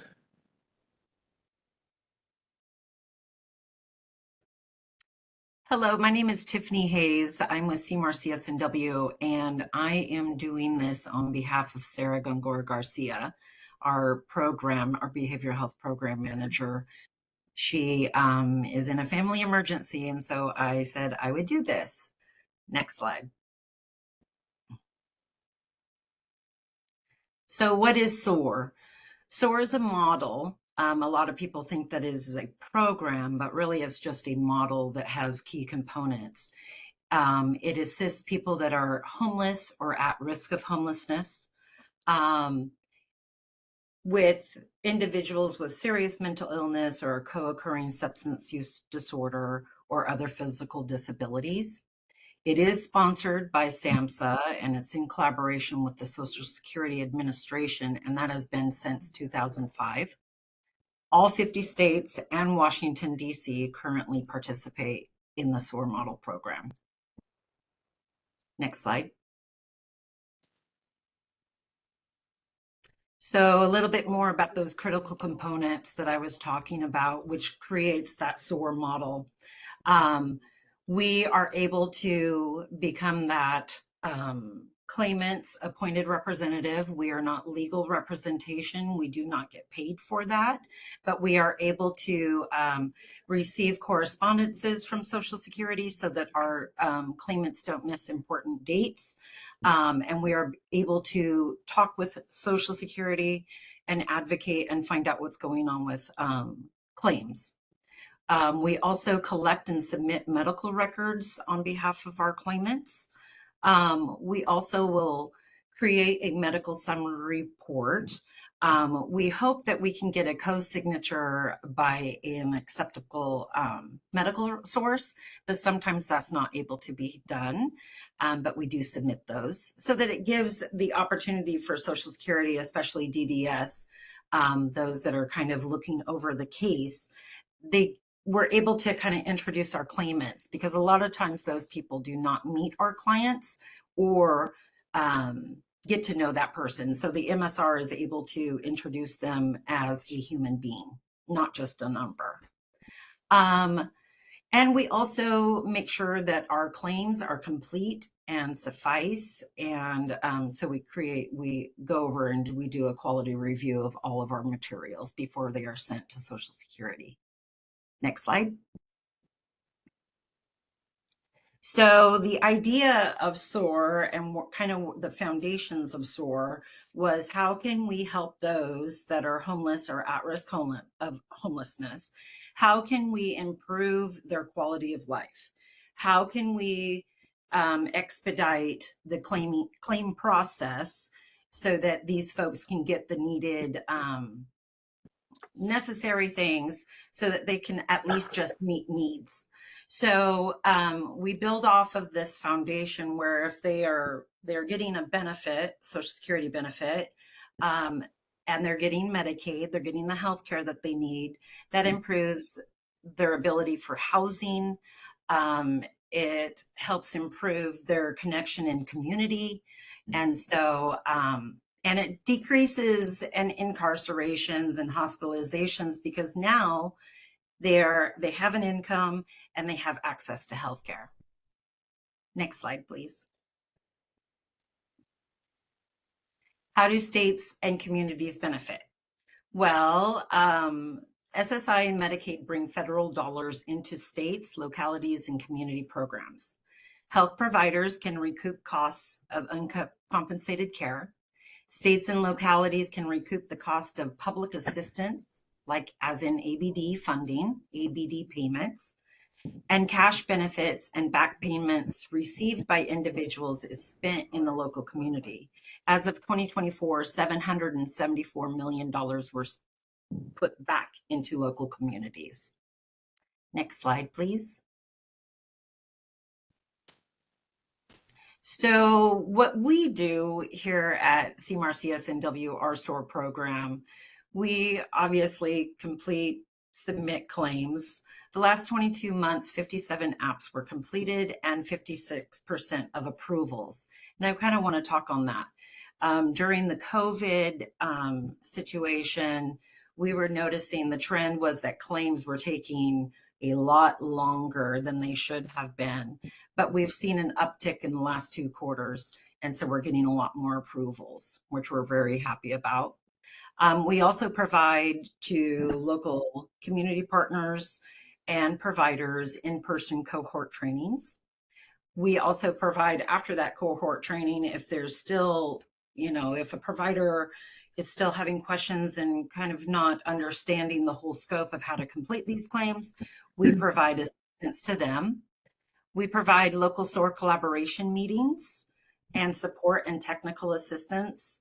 And we act as a liaison between SSA, DDS, and DSHS for our claimants. Next slide, please. Thank you. If you have any questions, please let me know. Other questions for Tiffany?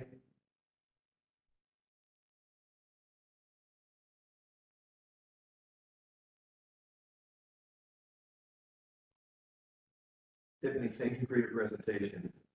Yes, thank you. Well, with that, this concludes the presentation scheduled for today. Sure. Our next item of business is an open public forum. I will open this time for members of the public who desire to speak to the CAAB. Time up to 3 minutes each to speak. Are there any who wish to speak in the open public forum?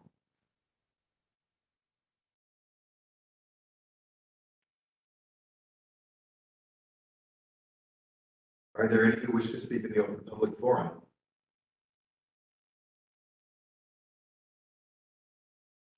Are there any who wish to speak?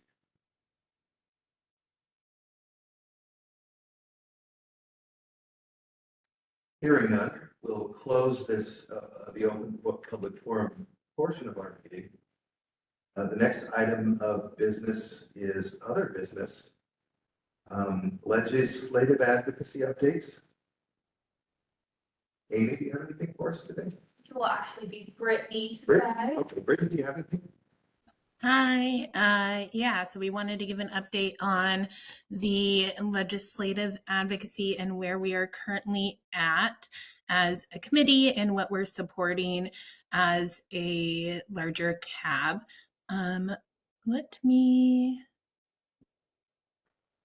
Abby, is it easier for you to share or is it easier for me to share? Do you have the spreadsheet up?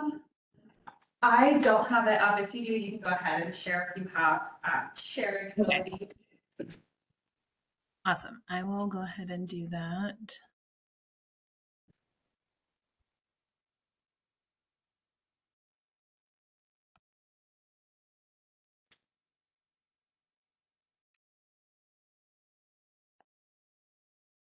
Alrighty. Are you able to see that? Yes, thanks, Brittany. Okay. So over the last month or so, the legislative task force has met a few times to talk about various bills that are going through the legislative session right now. And we identified and then researched a bunch. So this is how we've been tracking it in this spreadsheet. We last met, I think it was last Thursday, right before the last cutoff that we had. So some of these may have died in the time since we last met in just the last few days. But as a whole, it is pretty updated. When we look at the coding, if like the white ones are ones that we're still looking at either needing more research or we were unsure if it was going to make it past the last cutoff. If it's red, then it means that we're opposing it. So currently we're opposing House Bill 1099. And we were recognizing that it was actually creating more difficulty for tenants than rather being supportive of them. And so that was the reason that we were suggesting the opposing of that.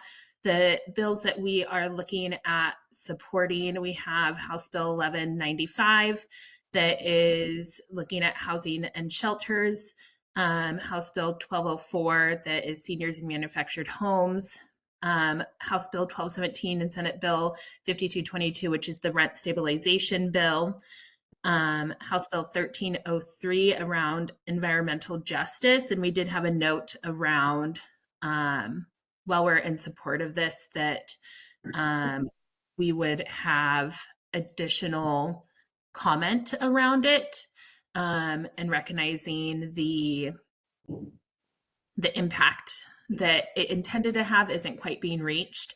And then House Bill 1380 around public property regulations, and House Bill 1711, Senate Bill 5488 is another one that we're looking at, that was looking at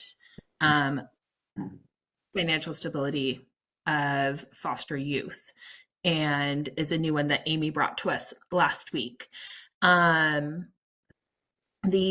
other ones that were right here are still ones that we're looking to see if they looked back. So we'll be checking on those in our upcoming meeting. What we have kind of found as a, sorry, I can turn on my video since I stopped sharing. What we found as a kind of structure that's working out well is that when something is coming up that is requiring action, we talk about it amongst the committee, and then if we're in agreement of either support or opposing it, we send it to the larger CAAB and ask for support. CAAB can sign on or as pro or con as a group, but we also really want to encourage everybody as individuals to sign on pro or con on what resonates with them as individuals, because the more people that we have signing on as pro or con or writing, sometimes it might be that we're asking you to write to legislators or writing to the governor, the greater that we are heard. And because CAAB is just one entity and only counts as kind of like one entity, but together, if we all write and make action, then it increases the support, so, or the opposition, depending on what it specifically is. So please, like monitor your emails during legislative session. You'll probably get a lot. I mean, a lot in the sense of like a dozen over the next kind of month and a half. And we just ask that you look at them. We'll try to create or have no lights for you. We'll try to ensure that timelines are put on there, because often it's like within 24 hours that you need to have a response and have some kind of action. And so we will try to ensure that that happens. And we just encourage you to take the action. Any questions? Yes. Hi, it's Melanie. I have a question. And you kind of started to answer it, but I was just wondering about that timeline for sometimes things are happening really fast and we don't always have access to the emails or email. Is there like if we hear from this percentage of CAAB members, we'll go ahead as a CAAB and endorse it, or you know, if they're I know we follow the Low Income Housing Alliance. Is that something we just say we'll just straight away endorse as a CAAB without a vote? Or I'm just wondering what we can do so that we can put some things in place. That's a great question, Melanie. And thank you for asking that, because that is really, I want to make sure that people understand the process that we're using right now. The legislative task force has the ability to make a decision on if CAAB is supporting something, as long as it aligns with our priorities with the community needs assessment. So we don't need all of CAAB to vote. Just the legislative task force can make that decision, as long as we have a majority on the task force. And so we don't need, outside of like meetings, we don't need all of CAAB to vote to make a decision on if CAAB is supporting it. We've created a system within the legislative task force that gives us a really quick response and sees if the majority is in support of a decision. What we're asking for all of CAAB is that when either someone from the legislative task force, or often Abby, sends out an email saying that the legislative task force has made a decision that CAAB is supporting this, we're also asking that individuals, you also do a response as well. Okay, wonderful. Thank you. Does that make sense? Absolutely. Yeah. Appreciate it. Thanks, and for all Melanie. that you're doing to stay on top of everything that's changing so quickly. It is a lot. And Abby is really great on trying to help it be clear, while also being firm in her boundary of what she can do as a county person. So, but we are navigating it, I think, okay right now. Any other questions?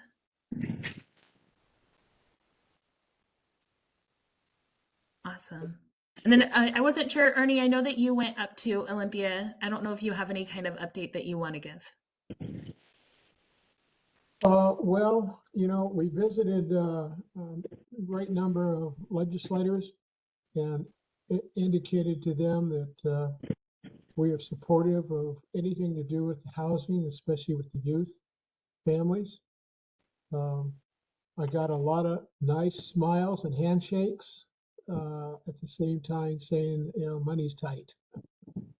So I don't know where that leaves us. I do know that concerns were shared with our legislators. I think they're aware of those, and it's not so much the squeaky wheel gets the wheel or gets the money. It's the, you know, there's a lot of squeaky wheels out there, and there's just a lot not a lot of money they've indicated to us to go around as they'd like. So we'll see what the shortfall is for this next biennium. But we just let them know of the need, especially in Southwest Washington. Sometimes we get overlooked. So we'll see how that goes.